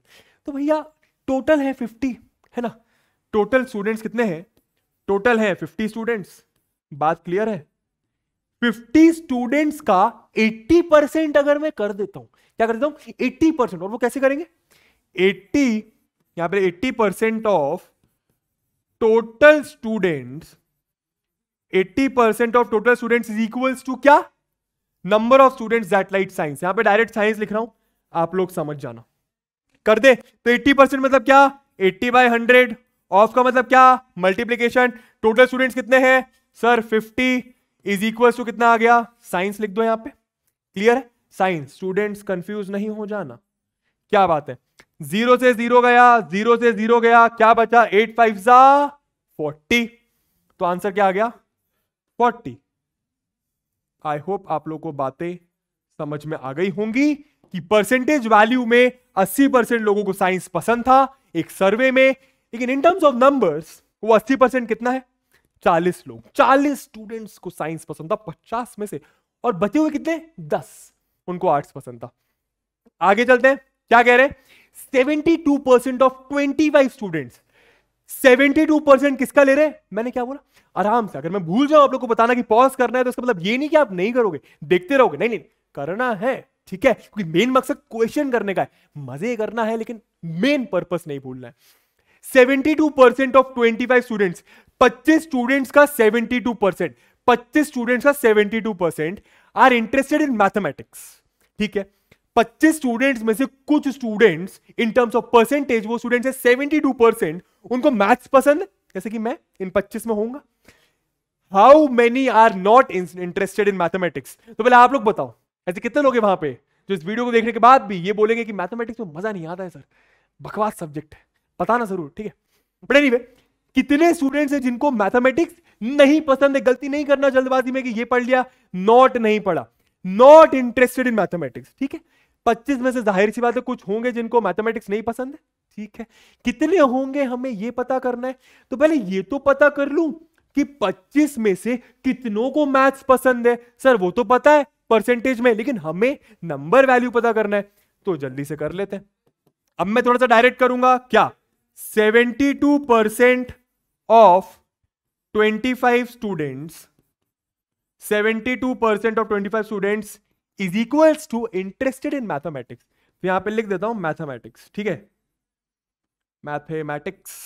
बात क्लियर है, ठीक है। 72% कैसे निकालेंगे, 72/100 इंटू 25। अब तक तो आप लोग को बात में समझ में आ रही होंगी। मैथमेटिक्स को मैं अब ऐसा साइन दे रहा हूं, ठीक है, क्योंकि मैथ्स करके हमें खुशी होती है। क्या बात, आगे क्या बोल रहे हैं भाई, 5 5 25, अलग पेन से काट देते हैं, अच्छा लगता है थोड़ा, तो 5 5 25, क्या बात है, 5 2 10, 0 बचा, 5 1 5, 5 4 20, ये तो पूरा कट गया, 4 बचा, क्या 4 के टेबल में 72 आता है, करके देखो आता होगा, इसको अलग से काट देते हैं, अलग अच्छा लगेगा आपको। 4 1 4, 4 1 4, 3 बचा 32, 4 8 32। आप लोग अपने हिसाब से करना जो आपको कंफर्टेबल लगता है, ये मत देखना कि सर इतनी जल्दी कर रहे हो तो हमें भी करना जरूरी है, नहीं नहीं, हमारी स्पीड अलग अलग होगी। कितना आ रहा है 18, तो मैथमेटिक्स का आंसर कितना आ रहा है, इसको अलग से लिख देते हैं। मैथमेटिक्स का आंसर आ रहा है बबुआ 18, मतलब 25 में से 18 ऐसे स्टूडेंट जिनको मैथ्स पसंद है। अरे तो कितने होंगे जिनको मैथ्स नहीं पसंद है, सर ये कैसे निकालेंगे, आराम से क्वेश्चन को हिंदी में पढ़ा होगा तो निकाल लोगे कि टोटल स्टूडेंट्स 25 थे, 25 में से 18 को अगर मैथ्स पसंद है तो बच्चों हुओं को मैथ्स, बच्चों हुए बोल रहा हूं, बचे हुए लोगों को मैथ्स नहीं पसंद होगा। तो 25 में से 18 गया तो कितना आ गया, 25 में से 18 गया तो कितना आ गया, 7 स्टूडेंट्स इज योर आंसर जिनको मैथ्स नहीं पसंद है। सैड फेस, ठीक है। आई होप आप लोगों को बातें समझ में आ रही होंगी, एंड आई होप कि आप लोग इन स्टूडेंट्स में से नहीं हो, ठीक है, और अगर हो भी तो गजब बेइज्जती है यार। बट एनीवे आगे चलते हैं। ट्रू और फॉल्स, बहुत आसान से क्वेश्चन। 6% ऑफ 8 इज 48, क्या ये ट्रू है, आप लोग करिए फिर मैं बताता हूं। तो मैं इंतजार करूंगा तो वीडियो लंबा हो जाएगा, आप लोग पॉज करो। 6% ऑफ 8 48, 8 का 6% 48 होता है। 6% ऑफ 8 इज 48। करके देख लेते। 6% ऑफ 8 निकालते हैं। चलो, ये आएगा आपका कितना, 6/100 इंटू 8। यही वैल्यू निकालना है। हमसे कह रहे हैं कि 48 आएगा, हम चेक करते हैं कि आएगा कि नहीं आएगा। क्या बात है। तो ये हो गया, 2 से काटा पीटी कर ही जाए तो 2 4 जा 8, 2 50 जा 100, 2 2 जा 4, 2 25 जा 50। कितना आ गया, 12/25। कितना आ गया, 12/25। अरे ये तो अजीब सा ही फ्रैक्शन आ रहा है। ये 48 बोल रहे हैं, कहां से ट्रू होगा। तो ये क्या हो गया, फॉल्स। अलग पेन से लिख दो सर, हरे से कर देते हैं। ये आएगा बबुआ फॉल्स। ठीक है, समझ में आ गया ना। अरे 8 का 6% 48 नहीं होता रे। ठीक है, 6:5 इज इक्वल टू 30%। मतलब क्या बोल रहे हैं ये लोग कि अगर आप ये रेशियो में दिया है, इसको परसेंटेज में कन्वर्ट करने जाओगे तो 30% आएगा। ट्रू या फॉल्स, ये आप बताओगे। आपके ऊपर छोड़ दूं ना, विश्वास कर सकता हूं ना, कोशिश करना। पहले करवाया हुआ है मैंने। इसको देख लेते हैं अपन लोग। ये आपके ऊपर है ना, वो है ना, इसको होमवर्क। सर इसका आंसर कहां मिलेगा, फिजिक्स वाला के ऐप पे मिल जाएगा। फ्री बैच है, जाओ वहां पे। बस बाय नाउ पे क्लिक। बाय नाउ से डरना नहीं है कि सर ये पैसे लगेंगे, नहीं, ₹0 का बैच है, आप लोगों के लिए फ्री है। ठीक है, वहां पे जाओ, आप लोगों को पीडीएफ मिल जाएगी इस पूरे के, ये जो भी मैं यहाँ पे बोर्ड पे लिख रहा हूं सब कुछ आपको मिल जाएगा। और वहां पे मैं इसका आंसर भी लिख दूंगा। सर कैसे लिखोगे आप, अरे क्लास के बाद लिख दूंगा, चेक कर लेना यार कि सही है कि नहीं। ठीक है, अब क्या बोल रहे हैं, 6 hours is equal to 25% of a day. पहले क्वेश्चन को समझ लो। 6 hours is equal to 25% of a day. 6 hours is equal to 25% of a day. क्या 6 घंटे एक दिन का 25% होता है, ट्रू या फॉल्स। क्या 6 घंटे एक दिन का 25% होता है। ये कैसे निकालेंगे, इसलिए मैं आप लोग के लिए कर देता हूं। जरा देखो, 25% ऑफ अ डे निकालने की कोशिश करते हैं। 25% ऑफ अ डे, तो एक दिन में कितने घंटे होते हैं। सर घंटों में क्यों कन्वर्ट कर रहे हो आप, क्योंकि मैंने क्या बोला था, क्वांटिटीज का यूनिट सेम होना चाहिए। ये नंबर ऑफ डेज है, ये आवर्स है, तो डे को आवर्स में करना आसान है।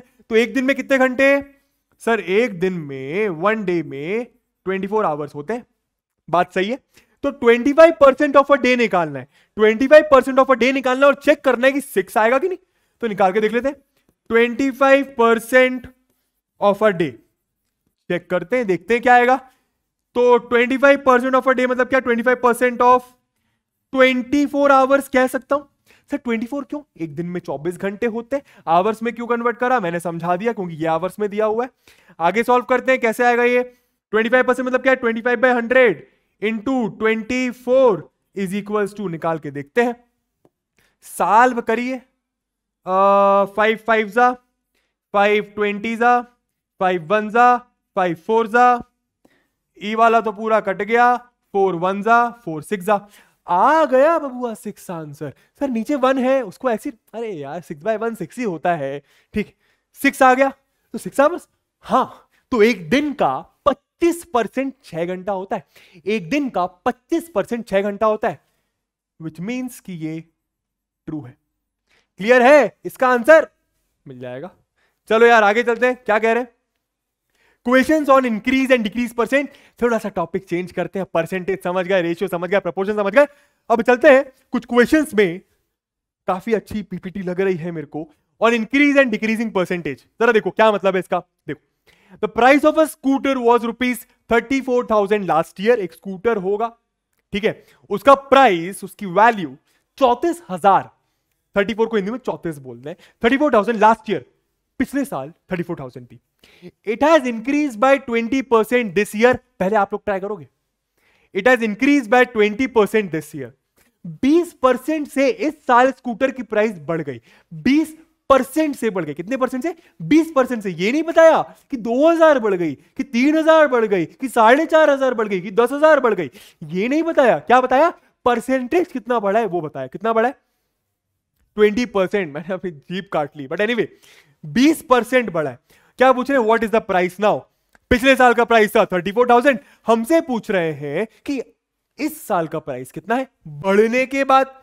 तो कैसे निकालेंगे, बहुत आसान है, बहुत आसान है। आप क्या करो, 34,000 था, इसी का 20% बड़ा होगा, इसी का 20% बड़ा होगा, राइट? तो क्या करोगे आप, 20% ऑफ 34,000 निकालो। हम क्या कर रहे हैं, हम ये पता कर रहे हैं कि टोटल प्राइस बड़ा कितना है इन नंबर्स। हमको परसेंटेज में दिया है, हम ये पता कर रहे हैं परसेंटेज को नॉर्मल नंबर में कन्वर्ट करके कि कितना बड़ा है, 2000 बड़ा है, 3000 बड़ा है कि 5000 बड़ा है। कैसे करेंगे, 20% ऑफ 34,000 निकालेंगे।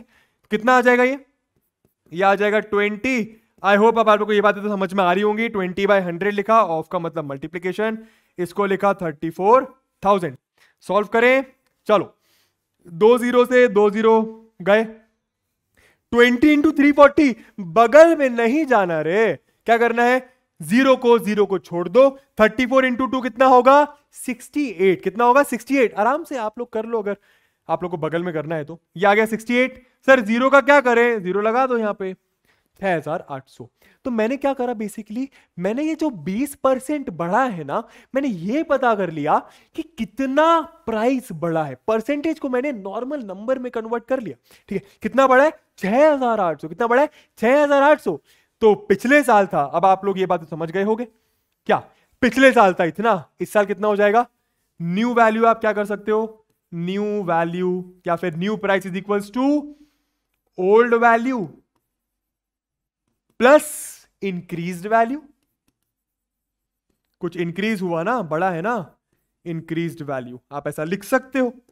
तो इस साल प्राइस कितना हो गया, इस साल हो गया, ओल्ड वैल्यू कितनी थी, 34,000, क्या बात है, प्लस 6,800।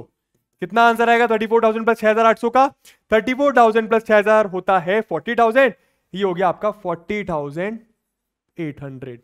तो इस साल बोल रहा हूं, इस साल आपके स्कूटर का प्राइस हो गया है 40,800। आपके नहीं, किसी ने खरीदा होगा।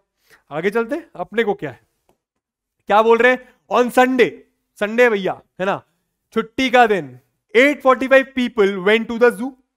ठीक है, जू अपन को पता है ना, पता ही होगा, क्या बात है।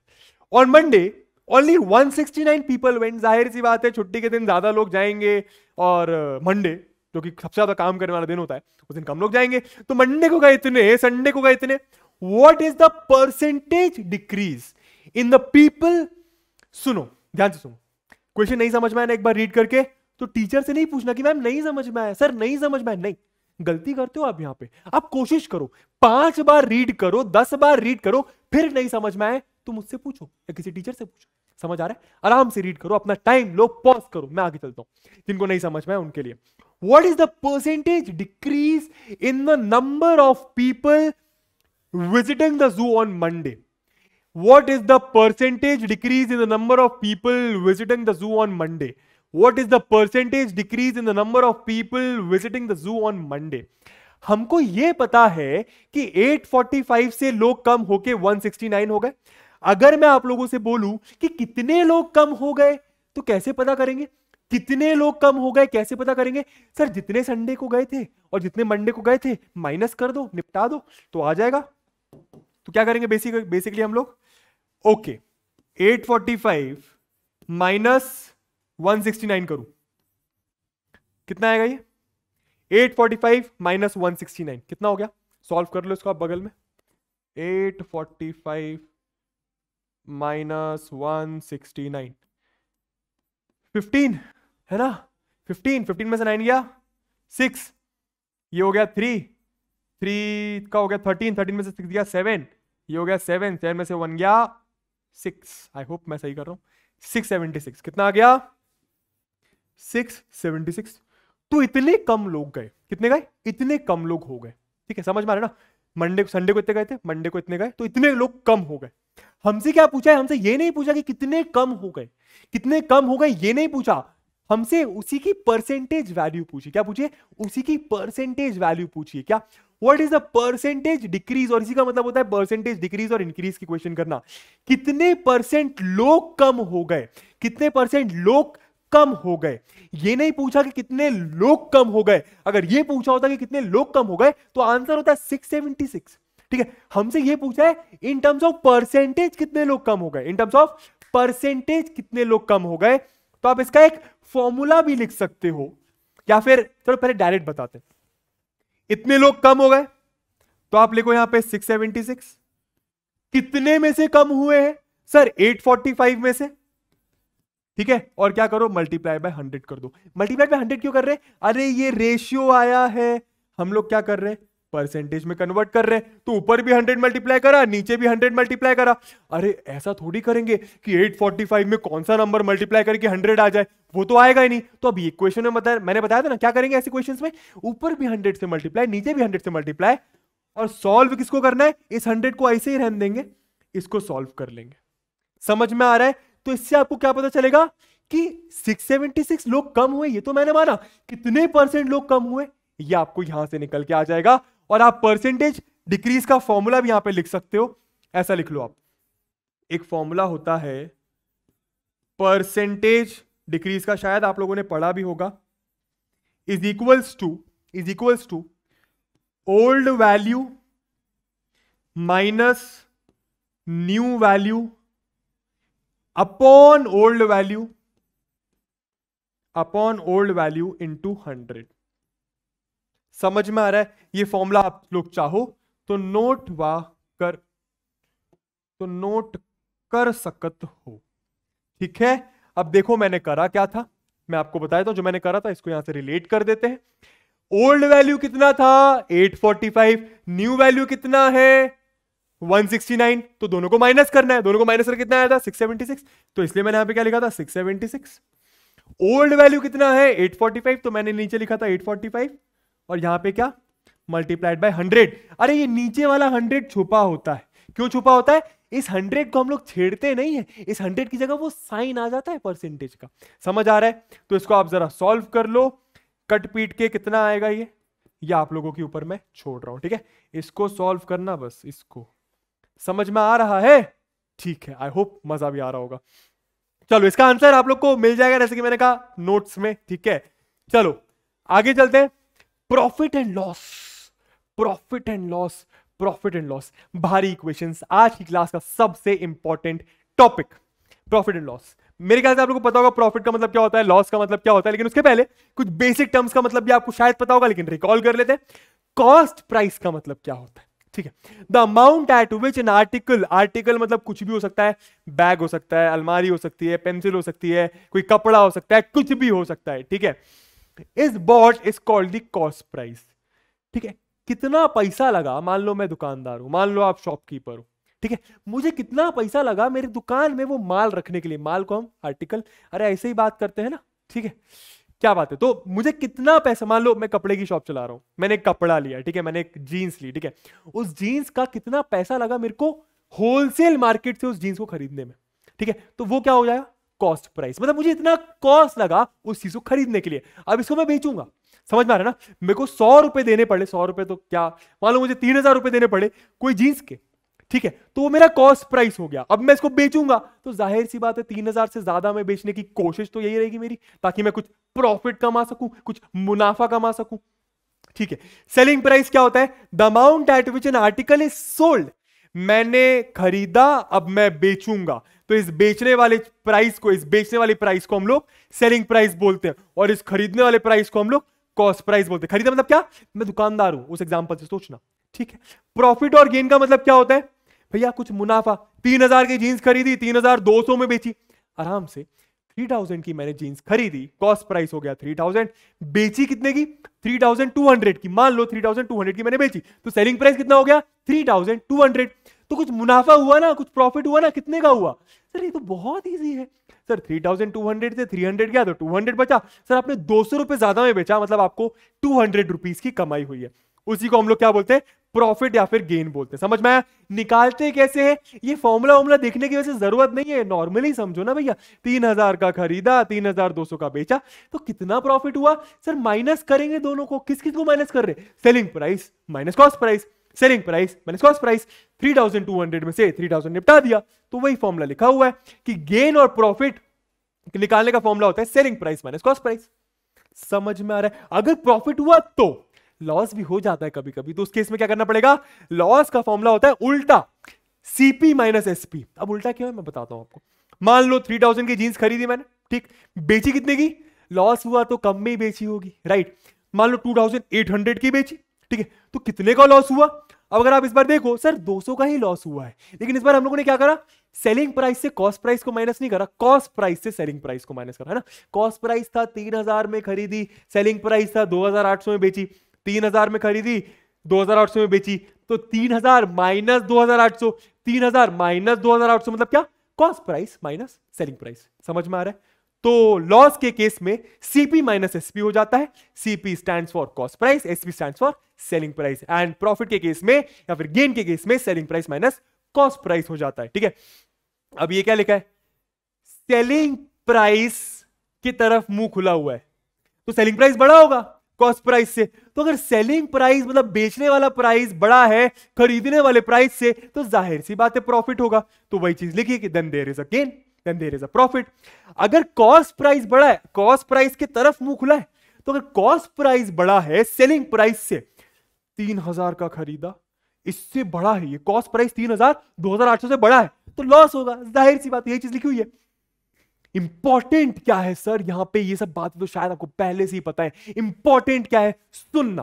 और अगर आपने ये सुन लिया, ये समझ लिया ना, कसम से बता रहा हूं कोई फॉर्मूला याद करने की जरूरत नहीं, कोई भी फॉर्मूला याद करने की जरूरत नहीं है। एन इंपॉर्टेंट फैक्ट मैंने यहां पे लिखा नहीं है, मैं लिख देता हूं कि जो प्रॉफिट या फिर जो गेन होता है, जो प्रॉफिट या फिर जो गेन होता है या फिर जो लॉस होता है, समझ आ रहा है, मुनाफा या फिर लॉस को हिंदी में क्या बोलेंगे भाई, पता नहीं, आप लोग बताना मुझे, मेरे को दिमाग में नहीं आ रहा है वर्ड, बट एनीवे, जो प्रॉफिट या फिर जो लॉस होता है वो कॉस्ट प्राइस पर होता है। किस पर होता है? कॉस्ट प्राइस पर। कॉस्ट प्राइस मतलब क्या, हमारे वाले एग्जांपल के केस में 3000, समझ में आ रहा है ना। जो प्रॉफिट मतलब मान लो अगर 20% का प्रॉफिट हुआ तो वो कॉस्ट प्राइस पे हुआ, अगर 20% का लॉस हुआ तो वो सेलिंग प्राइस पे, सॉरी कॉस्ट प्राइस पे हुआ। समझ में आ रहा है, क्लियर हो रहा है? जो 200 रुपए का प्रॉफिट हुआ था वो कॉस्ट प्राइस पे हुआ था, जो 200 रुपए का लॉस हुआ था वो कॉस्ट प्राइस पे हुआ था। कहने का मतलब क्या सर, अरे आप कॉस्ट प्राइस से ही तो कंपेयर कर रहे हो ना कि मेरा प्रॉफिट हुआ है कि लॉस हुआ है। समझ में आ रहा है ना, 3000 का खरीदा, 3200 का बेचा, तो 3000 से ही तो कंपेयर करा कि 3200 कितना बड़ा है, 200 बड़ा है, तो प्रॉफिट हुआ। समझ में आ रहा है? फिर 3000 का खरीदा, 2800 का बेचा, तो कितने का लॉस हो गया, कैसे पता चल रहा है सर? कॉस्ट प्राइस से कंपेयर कर रहा हूं सेलिंग प्राइस को, कॉस्ट प्राइस से। तो मैंने क्या बोला, जो भी प्रॉफिट या लॉस होता है वो कॉस्ट प्राइस पर होता है। और यही एक इंपॉर्टेंट फैक्ट है कि प्रॉफिट या फिर loss is always on the cost price. अब ये इतना इंपॉर्टेंट क्यों है, मैंने क्यों बोला, मैं आपको समझाऊंगा जब क्वेश्चंस करूंगा, तो जरा देखो। चलो, तो आगे क्या दे रहे हैं, कुछ फॉर्मूलेस, इनसे आपका कोई लेना देना नहीं है, ये कुछ भारी भारी फॉर्मूलेस हैं गेन निकालने के लिए। ये फॉर्मूला, अरे ये तो बहुत बेसिक फॉर्मूला है ना, ये वाले फॉर्मूलेस, इन सब में अगर आप याद रखना चाहो तो ये वाले फॉर्मूलेस याद रख सकते हो, लेकिन अगर आप कुछ भी याद नहीं रखना चाहो तो हम हैं, और उसी तरीके से करने की कोशिश करना, क्योंकि उसमें मजा आएगा बहुत, और सारे के सारे क्वेश्चंस बन जाएंगे। ये कुछ फॉर्मुलेज हैं बॉयज एंड गर्ल्स, ये कुछ फॉर्मुलेज हैं दोस्तों, ठीक है। आप चाहो तो याद कर लो, सेलिंग प्राइस निकालने का, कॉस्ट प्राइस निकालने का, सेलिंग प्राइस निकालने का, कॉस्ट प्राइस निकालने का, ठीक है। और ये भी ऊपर कुछ फॉर्मुले दिए हुए कि लॉस परसेंट निकालने का फॉर्मुला होता है लॉस अपॉन सीपी इंटू 100, ठीक है। गेन परसेंट निकालने का फॉर्मुला होता है गेन अपॉन सीपी इंटू 100, ठीक है। आप चाहो तो, अगर आप याद रखना चाहो तो इन चारों को भूल जाओ, इन चारों को याद रख लो। और फॉर्मुले नहीं है, इजी है ना यार। प्रॉफिट कैसे निकालते हो, selling price minus cost price, और लॉस कैसे निकालते हो, cost price minus selling price. Clear है ना? प्रॉफिट परसेंट कितना निकालोगे, प्रॉफिट तो निकाल लिया, इन टर्म्स ऑफ परसेंटेज कितना है वो प्रॉफिट, तो प्रॉफिट परसेंट निकालने का formula profit upon CP, gain profit एक ही बात है, इंटू 100। समझ में आ रहा है? सर सीपी क्यों लिखा है, क्योंकि प्रॉफिट हमेशा कॉस्ट प्राइस पे होता है। समझ में आ रहा है ये फॉर्मूला कहां से आया, क्यों आया? अभी रहने दो, मैं आपको बताता हूं, मजा आएगा। चलो यार, अब फटाफट क्वेश्चंस देखते हैं। क्या दे रहे हैं, find the selling price. Selling price निकालने को बोल रहे कितने में हमने बेचा, मान लो हम शॉपकीपर है तो कितने में हमने बेचा सामने वाले को, कस्टमर को, ठीक है। व्हेन कॉस्ट प्राइस, कितने में खरीदा था मैंने, 1650 में कोई चीज खरीदी, ठीक है, उसको कितने में बेची ये मुझसे पूछा गया है। आगे क्या दे रहे हैं, गेन दे रहे हैं। गेन मतलब क्या, प्रॉफिट दे रहे हैं, कितना, 4%। Profit in terms of normal numbers नहीं दे रहे, profit in terms of percentage बोल रहे हैं। कैसे करना है मैं बताता हूं, कोई फॉर्मूला, कोई फॉर्मूले की कोई जरूरत नहीं है, ठीक है। आप चाहो तो इस क्वेश्चन में वाला फॉर्मूला लगा सकते हो। कौन सा, गेन दिया है, कॉस्ट प्राइस दिया है, सेलिंग प्राइस निकालना है, तो देखो गेन दिया है, कॉस्ट प्राइस दिया है, सेलिंग प्राइस निकालना है, आप चाहो तो ये वाला फॉर्मूला लगा सकते हो, लेकिन नहीं नहीं, फॉर्मूला कौन याद रखे, मैं बताता हूं बहुत आसान तरीके से, जरा देखो, सुनना बहुत ध्यान से, बस इंपॉर्टेंट फैक्ट याद रखना है बॉयज एंड गर्ल्स, क्या प्रॉफिट और लॉस कॉस्ट प्राइस पे होता है, प्रॉफिट और लॉस कॉस्ट प्राइस पे होता है। तो कॉस्ट प्राइस है 1650, इस पे कितना प्रॉफिट हुआ 4%, तो मैं ऐसा कह सकता हूं कि 4% ऑफ, पहला वाला कर रहा हूं है ना, 4% ऑफ 1650, ठीक है, 4% of 1650 is equal to profit. सही बात है, समझ में आ रहा है ना क्या कर रहा हूं मैं, क्या कर रहा हूं, फिर से बोलता हूं, प्रॉफिट परसेंटेज दिया है, मैं पता कर रहा हूं कि ठीक है परसेंटेज में तो 4% प्रॉफिट है, लेकिन कितना प्रॉफिट है in terms of just normal numbers, ठीक है, ठीक है, तो प्रॉफिट होता है 1650 पे, 1650 पे, 1650 पे क्यों, कॉस्ट प्राइस 1650 है, तो 4% ऑफ 1650 हमारा प्रॉफिट होगा, 4% ऑफ 1650 हमारा प्रॉफिट होगा, ठीक है। अब आगे क्या करोगे जरा देखना, आगे वैसा का वैसे लिखो इसको आप, 4% of 1650 is equals to profit कितना, प्रॉफिट की जगह 4 मत लिख देना, प्रॉफिट कितना, ये प्रॉफिट का फॉर्मूला तो पता है ना, प्रॉफिट कैसे निकालते हैं, सेलिंग प्राइस जितने में बेचा जितने में खरीदा माइनस कर देंगे, selling price minus cost price, तो बस आपको एक चीज याद रखनी की प्रॉफिट की जगह आप selling price minus cost price लिख दोगे, और जैसे ही आप ऐसा कर लेते हो, आप पता कर लेते हो कि कितना प्रॉफिट हो रहा है कॉस्ट प्राइस पे, ठीक है, या फिर कितना लॉस हो रहा है कॉस्ट प्राइस पे, तो यहां पे लॉस आ जाएगा, करेंगे उसके भी क्वेश्चन। फिर क्या करा मैंने, प्रॉफिट है तो एसपी माइनस सीपी लिखा, लॉस होता तो सीपी माइनस एसपी लिखता, कोई फॉर्मूले की कोई जरूरत नहीं। और अब क्या करना है सर, अब आपको बस वैल्यूज रखना है, वैल्यूज कैसे रखेंगे जरा देखो, इसको लिखा 4% को 4/100, ऑफ का मतलब मल्टीप्लीकेशन, ये हो गया 1650, बात सही है। सेलिंग प्राइस कितना boys and girls, selling price sir निकालना है तो सेलिंग प्राइस को सेलिंग प्राइस से लिखे रहने दो, ठीक है। कॉस्ट प्राइस कितना, आप चाहो तो सेलिंग प्राइस को आप एक्स भी लिख सकते हो, अगर आपको एसपी पढ़ने में दिक्कत आ रही है, एक्सपी आपको कंफ्यूज कर रहा है तो। कॉस्ट प्राइस कितना सर, कॉस्ट प्राइस दिया हुआ है 1650, तो यहां पे क्या लिखा 1650, हमको क्या करना है, हमको निकालना है सेलिंग प्राइस, राइट, यहां से सेलिंग प्राइस आ जाएगा, आप इक्वेशन सॉल्व कर लोगे तो, ठीक है। मैं यहां पे सेलिंग प्राइस लिखा है आप लोग के लिए, चलो मैं एक्स लिख देता हूं, समझ में आएगा, और फिर मैं सॉल्व करता हूं, तो ये कितना आ जाएगा, ये आ जाएगा, ये आ जाएगा, ये आ जाएगा। अच्छा देखो, इसको मैं आप लोग को एक अलग तरीके से करना सिखाता हूं, थोड़ा सा आसान कैलकुलेशन होगा उसकी मदद से, जरा देखना कैसे करूंगा मैं, बहुत ध्यान से देखना, ठीक है। इसको अपन मिटाते हैं पहले, कैलकुलेशन करने के लिए मैंने सारी बातें मिटा दी हैं, ठीक है। यहां पे लिखा मैंने 4% ऑफ कॉस्ट प्राइस, अब बहुत ध्यान से देखना, मैंने इसको लिखा 4/100, मैं कॉस्ट प्राइस की वैल्यू रख नहीं रहा हूं अभी, ठीक है, 4/100 into CP is equals to SP minus CP, अभी मैं वैल्यूज नहीं रख रहा हूं, सुनना बहुत ध्यान से, ठीक है। मुझे पता चल गया कि मुझे कॉस्ट प्राइस निकालना है, सॉरी मुझे सेलिंग प्राइस निकालना है, कॉस्ट प्राइस मुझे पता है, मैं क्या करूंगा, पहले मैं इसको थोड़ा सिंप्लीफाई करूंगा, देखना कैसे, ये वाला जो कॉस्ट प्राइस है ये इधर आएगा तो प्लस हो जाएगा, बात सही है ना, यहां पे कोई चीज माइनस की तो इधर आके प्लस हो जाएगी, राइट, तो ये यहां पे कितना हो गया, ये हो गया 4CP/100 plus CP is equals to SP. बहुत ध्यान से देख लो मैं क्या कर रहा हूं, एक क्वेश्चन समझ में आ गया, सब आप खुद से कर सकते हो, 4CP/100 plus CP is equals to SP, ये वाला सीपी उधर जाके प्लस सीपी हो गया, सर इसको उधर क्यों ले गए, क्योंकि मुझे सेलिंग प्राइस निकालना है, बात सही है, ठीक है। आगे करते हैं, 4CP/100 प्लस सीपी कितना हो जाएगा, एलसीएम लूंगा, राइट, यहां पे 1, तो 100 और 1 का एलसीएम कितना आएगा, 100 आएगा, यहां पे लिखा 100, ठीक, 4CP/100, तो 100 में क्या मल्टीप्लाई करें कि 100 आ जाए, 100 में क्या मल्टीप्लाई करें कि 100 आ जाए, 1, तो उसी 1 को 100 के ऊपर वाले नंबर 4CP में मल्टीप्लाई करेंगे, तो 4CP इंटू 1 होगा 4CP। आई होप आप लोगों को ये बातें समझ में आ रही होंगी, ठीक है। 1 में क्या मल्टीप्लाई करेंगे कि 100 आ जाए, 1 में क्या मल्टीप्लाई करेंगे कि 100 आ जाए, ऐसे ही निकालते हैं ना एलसीएम, है ना, राइट, 100 मल्टीप्लाई करेंगे तो 100 ऊपर मल्टीप्लाई हो जाएगा, तो 100 इंटू सीपी इज 100CP, ये आगे 100CP। आई होप आप लोगों को बातें समझ में आ रही होंगी, is equals to selling price. अब देखो सॉल्व कितना आसान है करना, ये कितना हो गया 104CP upon 100 is equals to selling price. मैंने स्टार्टिंग में क्या करा था, मैंने पहली वैल्यूज रख दी थी, नहीं सही है, वो भी सही है, लेकिन कैलकुलेशन ना थोड़ा सा लंबा चले जाएगा, ऐसा करोगे तो कैलकुलेशन लंबा नहीं जाएगा। देखो कैसे, सीपी की वैल्यू अब आप रखोगे 104 इंटू सीपी की वैल्यू कितनी 1650 अपॉन 100 इज इक्वल्स टू कितना आ गया सेलिंग प्राइस। इसको आप सॉल्व कर लो, आपका आंसर आ जाएगा। सॉल्व करते हैं, क्या क्या कट रहा है, ये 104 ही है ना, 104, हाँ ठीक है, सही है। क्या क्या कट रहा है? एक जीरो से एक जीरो कट गया, बात सही है, ठीक है। और कुछ कट रहा है क्या? काट लेते हैं। 5 2 जा 10, 5 3 जा 15, 1 बचा तो 5 3 जा 15, ठीक है। ये दोनों नंबर्स 5 से चले गए, 10 और 165, ठीक है। 2 104 को काट देगा तो 2 1 जा 2, 2 5 जा 10, 2 2 जा 4, कितना बचा? 52 इंटू 33।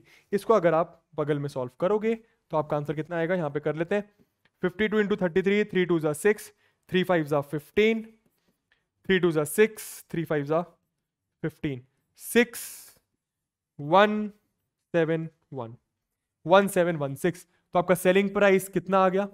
आपका सेलिंग प्राइस आ गया दोस्तों 1716। आई होप आप लोग को बातें समझ में आ गई होंगी कि मैं कैसे क्वेश्चंस को सॉल्व कर रहा हूं। मैंने क्या करा, हमेशा इंपॉर्टेंट फैक्ट याद रखो, प्रॉफिट और लॉस होता है कॉस्ट प्राइस पर। फिर क्या करा, ये वाली स्टेटमेंट लिखी कि 4% of cost price is equal to profit, या फिर 4% of cost price is equal to loss, अगर लॉस होगा तो। फिर क्या करा, फिर मैंने वैल्यूज नहीं रखी। मैंने प्रॉफिट की जगह क्या लिखा, अगर प्रॉफिट हो रहा है तो एसपी माइनस सीपी, अगर लॉस होता तो सीपी माइनस एसपी। बात समझ आ रहा है? बढ़िया। फिर क्या करा मैंने, 4% of CP is equal to SP minus CP. अब मैंने वैल्यूज नहीं रखी कि एसपी रख दिया, सीपी रख दिया, सीपी रख दिया, नहीं। मैंने क्या करा, पहले इन्हीं को यहां तक लेकर आया और आपको भी यहां तक लाना है, ठीक है। और उसके बाद वैल्यूज को रखना है। एक क्वेश्चन और देखते हैं, ये वाला देखो क्या दे रहे हैं। सेलिंग प्राइस निकालना है, कॉस्ट प्राइस इतना दे रहे हैं, लॉस इतना दे रहे हैं। जिनको समझ में आ गया प्लीज ट्राई करो वीडियो पॉज करके। सेलिंग प्राइस निकालना है, कॉस्ट प्राइस इतना दे रहे हैं, लॉस इतना दे रहे हैं। लॉस काय पे होता है? लॉस होता है कॉस्ट प्राइस पे। कितना लॉस हो रहा है? 12%। तो 12% ऑफ सीपी, बात सही है, ऐड करते हैं। 12% of CP is equal to loss. लिख सकता हूं मैं। ये वाली स्टेटमेंट समझ में आ गई, ये वाली इक्वेशन समझ में आ गई, मजा आ जाएगा। अब क्या करना है, लॉस। लॉस मतलब क्या? लॉस तो दिया नहीं है क्वेश्चन में, लॉस परसेंट दिया है, लॉस नहीं दिया। लॉस परसेंट दिया है 12%, क्या बात है। लॉस मतलब क्या sir? CP minus SP. Loss मतलब क्या? CP minus SP. तो यहां पे क्या लिखा, यहां पे लिखा सीपी माइनस एसपी। क्लियर है? यहां पे क्या लिखा, 12/100 इंटू सीपी। आई होप बातें समझ में आ रही होंगी। सॉल्व करें इसको। वैल्यूज नहीं रखेंगे, अभी वैल्यूज नहीं रखेंगे, ठीक है। हमको क्या निकालना है? सेलिंग प्राइस निकालना है। हमको क्या निकालना है? सेलिंग प्राइस निकालना है।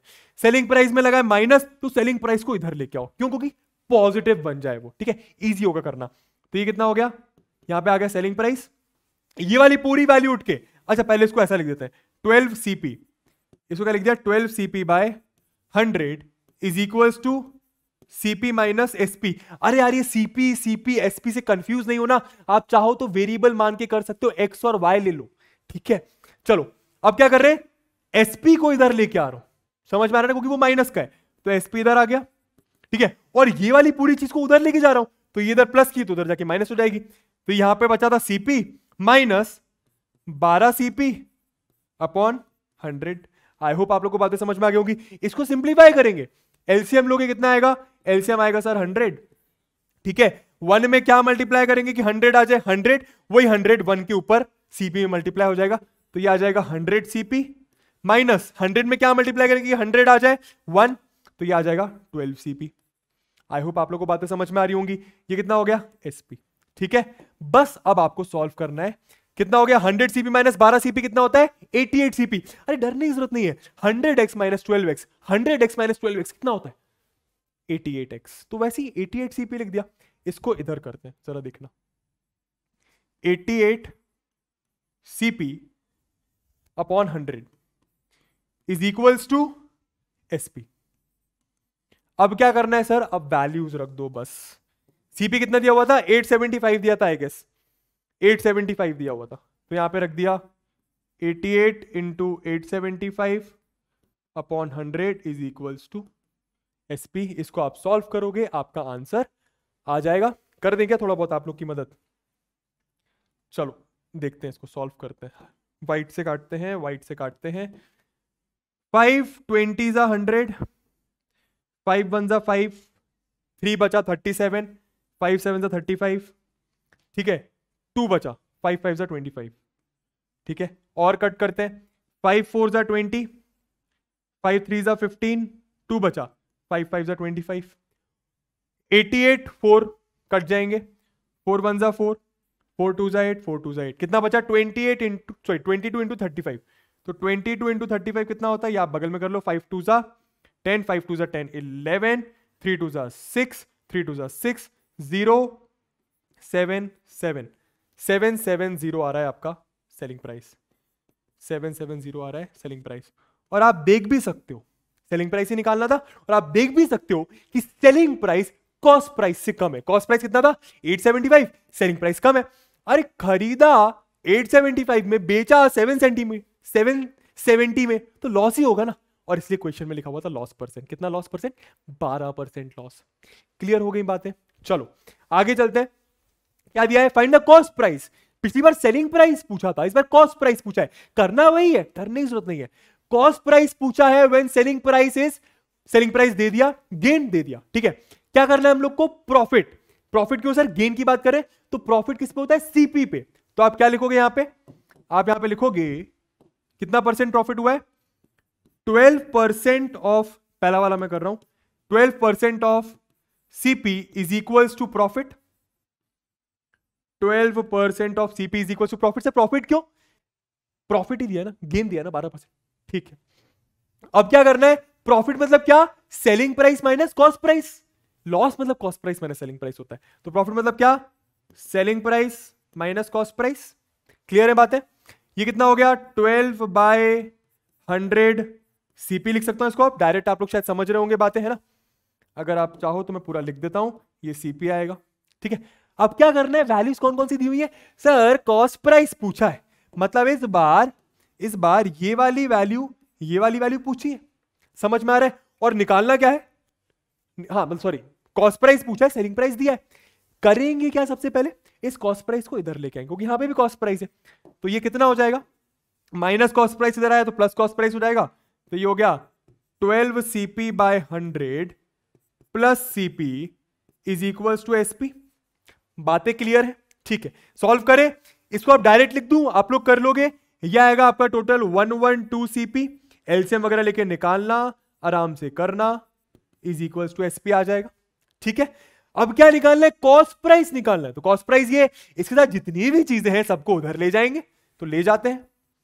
तो ये हो जाएगा आपका CP is equals to SP multiplied by 100, SP multiplied by 100, 100 ऊपर चला गया, 112 नीचे आ जाएगा। अब रखनी है वैल्यूज, अब क्या करना है, अब रखनी है वैल्यूज। तो कॉस्ट प्राइस की वैल्यू कितनी आ जाएगी, सेलिंग प्राइस कितना दिया हुआ है दोस्तों, 1596 इंटू 100 मल्टीप्लाइड बाय 112। जो चीजें कट रही हैं काट लीजिए, 2 की टेबल में आता है ये, 2 5 जा 10, 1 बचा, आगे गया तो 2 6 जा 12, ये भी कट जाएगा 2 से, 2 7 जा 14, 15 तो नहीं आता 2 के टेबल में, ठीक है। 1 बचा, 9 के पास गया 19, 2 9 जा 18, क्योंकि 19 नहीं आता 2 के टेबल में। ये चीज आप लोग कर लोगे। 1 अभी बचा तो 1 आगे गया, 6 के पास तो 16, 2 8 जा 16, और कट जाएगा ये 2 से, काटते रहो आराम से। 2 इंटू 28, ठीक है, ये कटेगा 2 से, तो 2 3 जा 6, 1 बचा, 2 9 जा 18, 1 बचा, 2 9 जा 18, 399 अपॉन 28। कुछ गलत तो नहीं कर दिया मैंने, फिर से करता हूं मैं। 2 3 जा 6, 1 बचा, 2 9 जा 18, 1 बचा, 2 9 जा 18, नहीं सही कर रहा है, ठीक है। 399 आ गया ये, 399 अपॉन 28। क्या और कटेगा ये, और तो मेरे ख्याल से कटता हुआ दिख नहीं रहा है। 2 इंटू 28, मेरे को ऐसा लग रहा है कि मैंने कुछ गलत करा है, जरा देखते हैं, रुक जाओ। 798 आएगा, 2 8 जा 16, हाँ ठीक है। 399, 3 से कटेगा नहीं, 7 से, चलो 7 से चले जाएगा ये। कितना हो गया ये, 7 4 जा 28, 7 5 जा 35, 4 बचा 49, 7 7 जा 49, 7 5 जा 35, 4 बचा 49, 7 7 जा 49, ठीक है। कितना आ गया, 57 और 4 आ गया, ठीक है। नीचे क्या हो जाएगा ये, 57 into 100 upon 4 is equals to CP। आप लोग इसको सॉल्व कर सकते हो, आप इसको सॉल्व करोगे तो आपके CP की वैल्यू आ जाएगी कुछ पॉइंट में। क्लियर है बातें, आगे चले। ये वाला क्वेश्चन क्या आप लोगों पे छोड़ सकता हूं मैं। करना क्या होगा, कॉस्ट प्राइस पूछा है, सेलिंग प्राइस दिया है, लॉस परसेंट दिया, तो क्या लॉस किस पे होता है, कॉस्ट प्राइस पे। तो 4% of cost price is equals to loss. 4% मैं यहां पे लिख भी देता हूं आप लोग के लिए। यहां पे आप कैसे स्टार्ट करोगे, 4% of cost price is equals to loss, और लॉस को आप क्या लिख लेना, सीपी माइनस एसपी, और फिर क्वेश्चन को सॉल्व करने की कोशिश करना, बन जाएगा। आंसर के लिए यहां पे मैं आंसर आपका मेंशन कर दूंगा बगल में, आप पीडीएफ देख सकते हो, आप लोग को फ्री में अवेलेबल है फिजिक्स वाला के ऐप पर। आगे चलते हैं अपन लोग, नेक्स्ट कुछ क्वेश्चंस को देखते हैं। चलो, तो आगे क्या दे रहे हैं, आगे क्या दे रहे हैं, आई होप आप लोगों को कॉस्ट प्राइस, सेलिंग प्राइस से क्वेश्चंस बन रहे होंगे। इंपॉर्टेंट फैक्ट याद रखना है दोस्तों, काम हो जाएगा। The cost of an article was rupees 15,500, 15,500 एक आर्टिकल होगा, उसका कॉस्ट प्राइस इतना है। Rupees 450 were spent on it's repairs. कहने का मतलब क्या, मैं शॉपकीपर हूं, मैंने 15,500 की चीज खरीदी, लेकिन उसको रिपेयर करने के लिए मुझे 450 रुपए और देने पड़े। कितने देने पड़े, 450 रुपए और देने पड़े, राइट। तो मेरा खर्चा बढ़ गया ना, जो मैंने चीज खरीदी अब वो ज्यादा महंगी हो गई। महंगी क्यों हो गई, क्योंकि उसमें मैंने रिपेयरिंग का खर्चा भी डाल दिया। तो ऐसे में क्या होता है कि कॉस्ट प्राइस आपका बढ़ जाता है। क्या बढ़ जाता है, कॉस्ट प्राइस आपका बढ़ जाता है। कितना बढ़ गया, 450। तो बेसिकली करना क्या है, कॉस्ट प्राइस एक्चुअल में इतना था, लेकिन रिपेयरिंग में लगाया, तो इन दोनों का प्लस कर दोगे तो ये आपका फाइनल कॉस्ट प्राइस आ जाएगा। ये बात आपको समझ में आ गई, कॉस्ट प्राइस क्यों बढ़ा, क्योंकि रिपेयरिंग चार्जेस ऐड हो गए, क्योंकि रिपेयरिंग चार्जेस ऐड हो गए। ठीक है, if it is sold to you, मैंने आपको बेचा at a profit of, profit में कितना प्रॉफिट, 15% का प्रॉफिट, 15% का profit. Find the SP of the article. क्या निकालने को बोल रहे हैं, सेलिंग प्राइस निकालने को बोल रहे हैं। और क्या दिया हुआ है, कॉस्ट प्राइस दिया हुआ है, ठीक है, प्रॉफिट परसेंट दिया हुआ है, सेलिंग प्राइस निकालने को बोल रहे हैं। हमको एक ही चीज पता है, कोई फॉर्मूले से लेना देना नहीं है, हमको पता है कि प्रॉफिट होता है, कि प्रॉफिट होता है कॉस्ट प्राइस में। वही चीज करनी है, क्या कि कितना प्रॉफिट, 15%। तो 15% of cost price is equals to profit.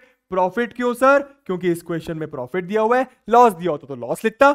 अब क्या करूंगा, प्रॉफिट की जगह क्या लिखूंगा, अगर प्रॉफिट दिया होता तो एसपी माइनस सीपी लिखने की जरूरत नहीं पड़ती, लेकिन प्रॉफिट दिया नहीं है तो क्या लिखूंगा, कैसे निकालते हैं प्रॉफिट, एसपी माइनस सीपी, जितने में बेचा जितने में खरीदा दोनों को निपटा। ठीक, एसपी माइनस सीपी लिखा, वही करना है, सेम की सेम चीज। ये हो गया 15/100। अब मैं डायरेक्ट लिख रहा हूं इसको सीपी। आई होप आप लोगों को कोई दिक्कत नहीं होगी। क्या निकालना भैया, सेलिंग प्राइस निकालना है, मतलब क्या निकालना है, ये वाली चीज निकालनी है। कैसे निकालेंगे, बाकी सब चीजों को एक साइड करेंगे। तो माइनस कॉस्ट प्राइस इधर आया, अरे माइनस एक्स मान लो, इधर आएगा तो प्लस एक्स हो जाएगा, राइट। तो ये कितना हो गया, 15 CP/100 plus CP is equals to SP।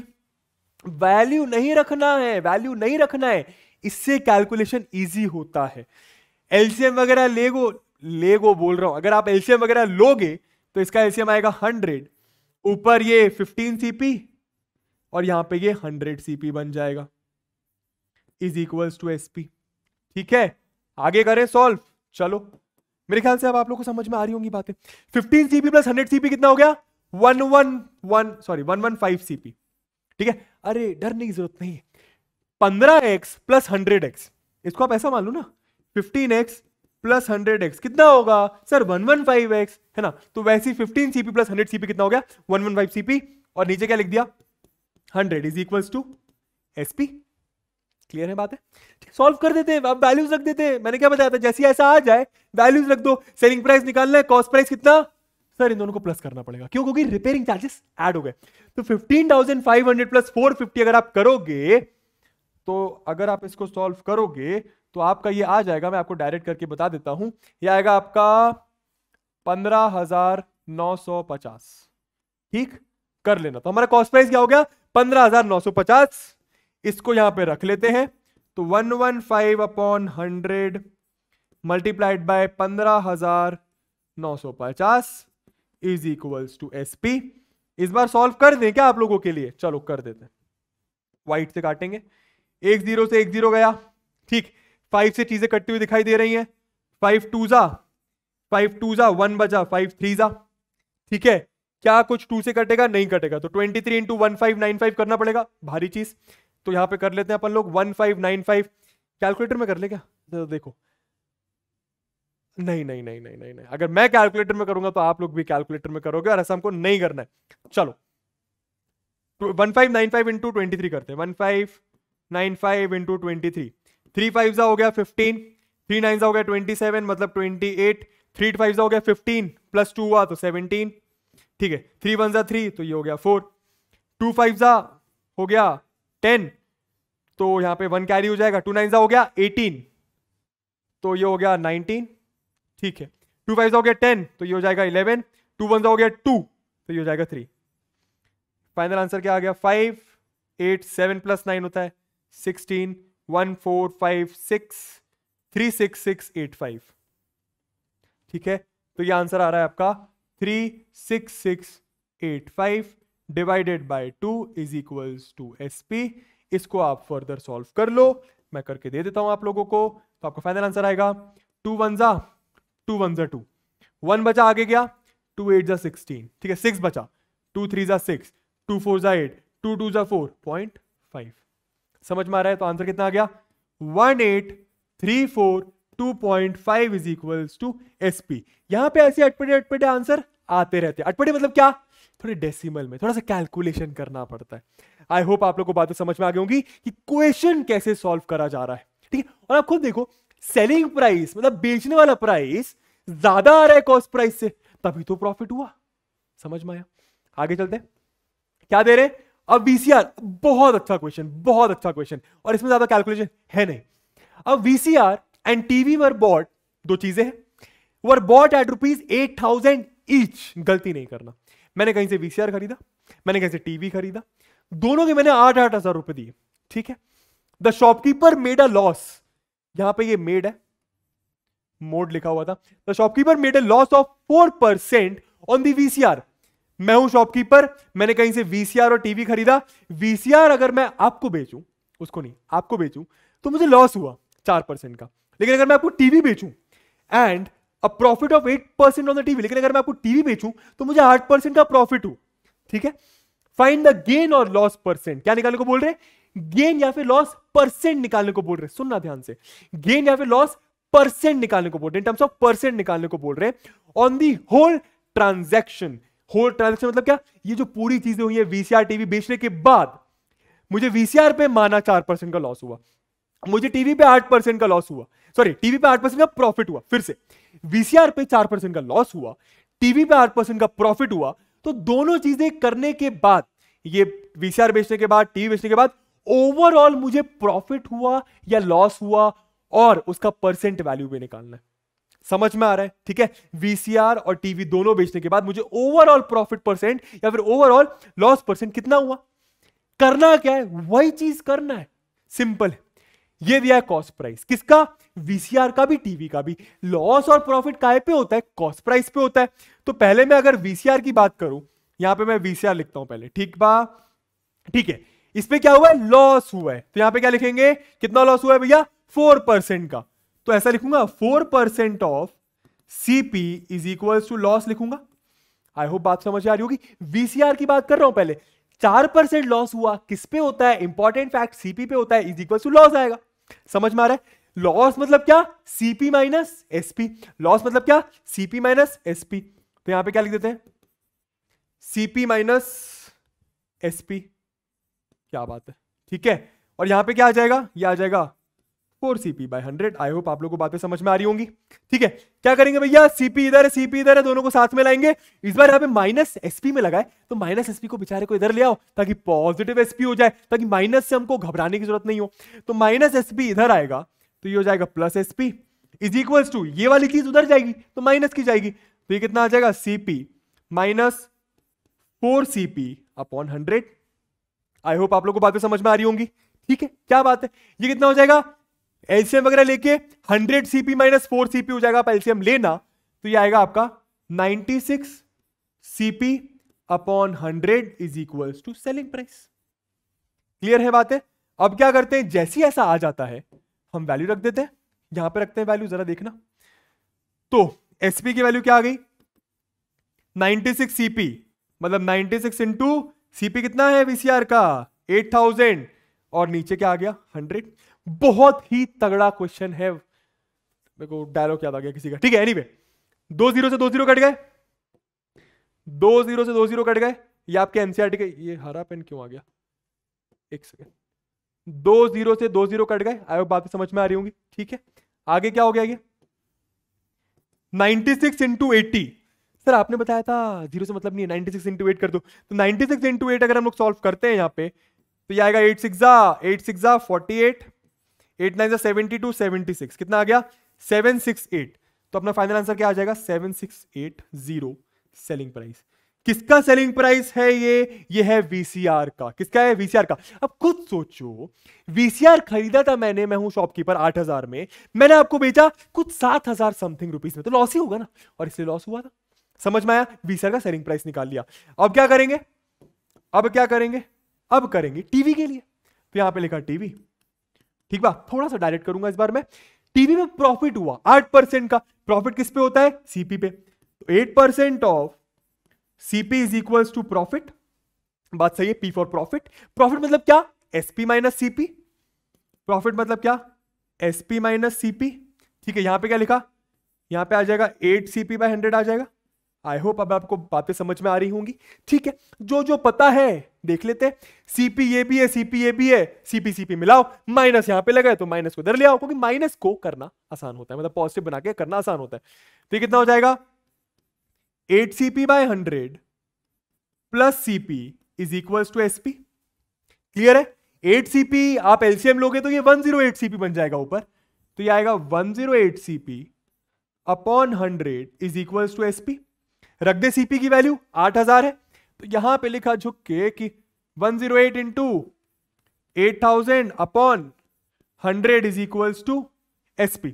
काटा पीटी करिए, 2 0 से 2 0 गए, क्या बात है, कितना बचा 108 इंटू 80। हम क्या करेंगे 108 इंटू 8 करेंगे, बगल में कर ले 108 इंटू 8, 8 8 जा 64, 8 0 जा 0 6, 8 1 जा 8, कितना आ रहा है 864। तो 0 छोड़ा था हमने, तो एसपी की वैल्यू कितनी आ जाएगी, यहां से येलो से लिखते हैं, एसपी की वैल्यू आ गई 8640। ठीक है, समझ में आ रहा है। अब आप खुद सोचो, टीवी में प्रॉफिट हुआ, मैंने टीवी खरीदा था 8000 का, आपको बेचा कितने में, इतने में, तो जाहिर सी बात है प्रॉफिट हुआ। 8000 में खरीदा था, 8000 से कुछ ज्यादा में बेचा मैंने। समझ में आ रहा है, ठीक है। निकालने को क्या बोल रहे हैं, निकालने को बोल रहे हैं फाइंड द गेन और loss percent, find the gain और लॉस परसेंट। समझ में आ रहा है, कैसे निकालेंगे गेन और लॉस परसेंट, अरे वही फॉर्मूला यूज करो, वही फॉर्मूला यूज करो, जरा देखना कैसे। हमको इस बार गेन या लॉस परसेंट निकालने को बोल दिया। हर क्वेश्चन में 4% लॉस, 12% प्रॉफिट या 15% लॉस, इतना परसेंट प्रॉफिट, परसेंटेज वैल्यू दिया होता था, इसमें नहीं दिया।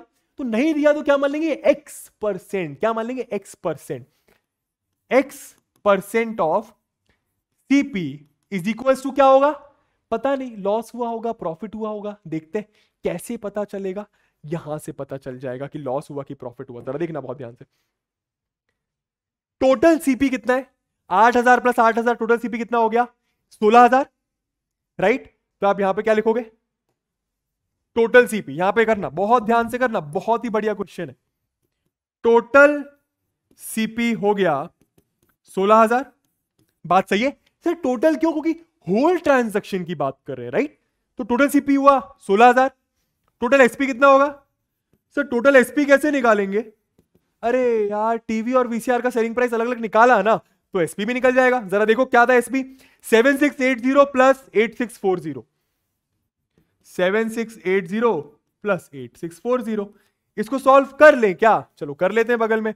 तो 7680 प्लस 8640, 0, 8 प्लस 4 हो गया 12, ये हो गया 13, ये हो गया 8 8 16, 16320। ये कितना आ जाएगा आपका, यहां पे लिखता हूं 16320। हम क्या पता कर रहे हैं कि ये जो x% ऑफ सीपी है ये करके प्रॉफिट हुआ कि लॉस हुआ। कैसे समझ में आएगा वो ऐसे समझ में आएगा कि टोटल सीपी इतना, 16000 रुपए मैंने सामान खरीदने के दिए और बेचा कितने में, टोटल मिला के 16320 में, ज्यादा में बेचा मतलब प्रॉफिट होगा। बात सही है, तो यहां पे क्या लिखेंगे प्रॉफिट। और यही मैं पता करने की कोशिश कर रहा था दोस्तों। ये चीज समझ लो, ये चीज समझ लो। यहां पे एक्स क्यों लिखा है, क्योंकि मुझे इस बार निकालना है कि कितना परसेंट प्रॉफिट हुआ। प्रॉफिट क्यों बोल रहा हूं, प्रॉफिट हुआ क्योंकि, समझ में आ रहा है, एक्स निकालना है, समझ में आ रहा है। हर क्वेश्चन में यहां पे 12 4 8 देके रख रहे थे, इस बार निकालने को बोला है तो मैंने एक्स मान लिया, कंफ्यूज नहीं होना है। तो इसको मैं क्या लिख सकता हूं? अब इसको मैं लिख सकता हूं x by 100 into CP, right, is equals to profit. Sir profit मतलब एसपी माइनस सीपी, और एसपी माइनस सीपी कर लेते हैं अपन लोग, एसपी माइनस सीपी, जो जो पता है वैल्यूज रखते जाओ और आंसर निकालते जाओ फटाफट। ठीक है, तो x बाय 100, सीपी कितना? सीपी है सर 16,000। सर 8,000 था, हम लोग टोटल निकाल रहे हैं दोस्तों, क्या निकाले? टोटल निकाल रहे हैं। टोटल सीपी 16,000 है, सॉरी 16,000 है। एसपी माइनस सीपी मतलब 16,320 माइनस 16,000, जो जो पता था सब रख लिया। देखो ना x की वैल्यू आ जाएगी, काटा पीटी कर ले तो ये 0 से 0, 0 से 0, कितना बचा? ये 160x इज इक्वल्स टू, इतने में से इतना गया, बचेगा 320। समझ में आ रहा है? x की वैल्यू कितनी आ जाएगी? 320 अपॉन 160, 0 से 0 गया, ये आपका 2 आएगा। तो x की वैल्यू क्या आ गई? 2%। सर परसेंट क्यों? क्योंकि हमने x% माना है ना, कि इतना परसेंट लॉस, इतना परसेंट प्रॉफिट हुआ। x क्या है? x in terms of percentage है। समझ में आ रहा है? तो 2% का हमें क्या हुआ है? सर लॉस हुआ है। अरे लॉस कैसे हुआ रे? प्रॉफिट हुआ ना। क्यों हुआ profit? Total selling price total cost price से बड़ा है दोस्तों। तो ये था ये क्वेश्चन। एक बार आप लोग के लिए रिकॉल कर देते हैं कि भैया वीसीआर और टीवी खरीदा गया 8-8 हजार रुपए में। वीसीआर पे कुछ लॉस हुआ, टीवी पे कुछ प्रॉफिट हुआ। ठीक है, वीसीआर पे अलग तरीके से करा और टीवी पे अलग तरीके से करा, दोनों का सेलिंग प्राइस निकाल लिया कि हम माना वीसीआर और टीवी इतने में खरीदा, बेचा कितने में, दोनों का अलग अलग निकाल लिया। ठीक है, उसके बाद क्या करा? मुझे क्या निकालना था? Total profit percent. क्या? टोटल प्रॉफिट परसेंट या फिर total profit, sorry total loss percent, right. तो टोटल के लिए टोटल सीपी लिया और टोटल एसपी लिया। टोटल सीपी 16,000, टोटल एसपी कैसे? वीसीआर का सीपी और टीवी का सीपी। ठीक है, और उसके बाद क्या करा? उसके बाद ये चीज कर दी, सेम चीज। मैंने क्या माना? परसेंटेज वैल्यू पूछा था तो मैंने उसको एक्स मान लिया कि लेट मान लो 10% प्रॉफिट होता तो सीपी पे होता ना, मान लो 20% प्रॉफिट होता तो सीपी पे होता ना, मान लो x% प्रॉफिट होगा तो सीपी पे होगा ना, और यही x% तो आपको और मुझे निकालना था और मैंने निकाल लिया 2%। समझ में आ रहा है? कोई फॉर्मूला देखने की अपन को जरूरत पड़ रही है क्या? क्या मैं पीछे गया कोई फॉर्मूला देखने? नहीं, सिंपल सा कॉन्सेप्ट, इंपॉर्टेंट फैक्ट, प्रॉफिट या लॉस कॉस्ट प्राइस पर होता है। ठीक है, आगे चलते हैं। क्या दे रहे? अ शॉपकीपर बॉट, या आप लोग के लिए क्वेश्चन है, this is a question for you guys to solve. I hope आप लोग करके रखोगे आंसर, यहां पे लिख दूंगा, नोट फाइल में आपको मिल जाएगा। ठीक है, a shopkeeper bought 2 TV sets at ₹10,000 each. पहले वीसीआर और टीवी खरीदा था, इस बार दोनों टीवी खरीदे हैं 10,000 ईच, मतलब क्या? दोनों टीवी 10,000 रुपए के, right. He sold one at a profit, एक टीवी उसने प्रॉफिट में बेचा, एक टीवी उसने लॉस में बेचा। जैसे वीसीआर लॉस में बेचा था, टीवी प्रॉफिट में बेचा था पिछले क्वेश्चन में। Find weather he made an overall profit और लॉस। क्या पूछा है यहां पे? परसेंटेज नहीं पूछा, बस यही पूछा है कि उसको ओवरऑल प्रॉफिट हुआ या ओवरऑल लॉस हुआ। आप लोग करके रखोगे और मुझे आंसर बताओगे ना, बनेगा ना। पिछला क्वेश्चन इतने अच्छे से समझाया तो मेरे ख्याल से बनना चाहिए, और ये क्वेश्चन इसलिए आप लोग के लिए मैंने पहले से सोच कर रखा था कि आप लोग को दूंगा। तो this is a homework question for you guys. हम लोग को साथ में मिलकर क्वेश्चंस करने, साथ में मिलकर क्वेश्चन निपटाने। आज की क्लास देख ली, क्लियर हो गया कंपेयरिंग क्वांटिटीज का पहला पार्ट। आगे चलते हैं, डिस्काउंट की बात कर लेते हैं। डिस्काउंट क्या होता है भैया? डिस्काउंट क्या होता है? अरे भाई डिस्काउंट लिखा होता है ना कभी, 15% ऑफ चल रहा है, 20% ऑफ चल रहा है, 50% ऑफ चल रहा है, सेल लगी हुई है, 80% ऑफ चल रहा है। उसके बारे में कुछ क्वेश्चंस देखने वाले हम लोग। जरा देखिए क्या दे रहे हैं। डिस्काउंट समझ लेते हैं, वैसे हमको पता है डिस्काउंट क्या होता है, बट समझ लेते हैं। Discount is the reduction given on the marked price of the article. अरे एमआरपी होता है, एमआरपी वो मार्क प्राइस है ना, ठीक है। डिस्काउंट किस पे देते हैं? इंपॉर्टेंट फैक्ट क्लियर करो, प्रॉफिट और लॉस होता है कॉस्ट प्राइस पर, डिस्काउंट काय पर होगा?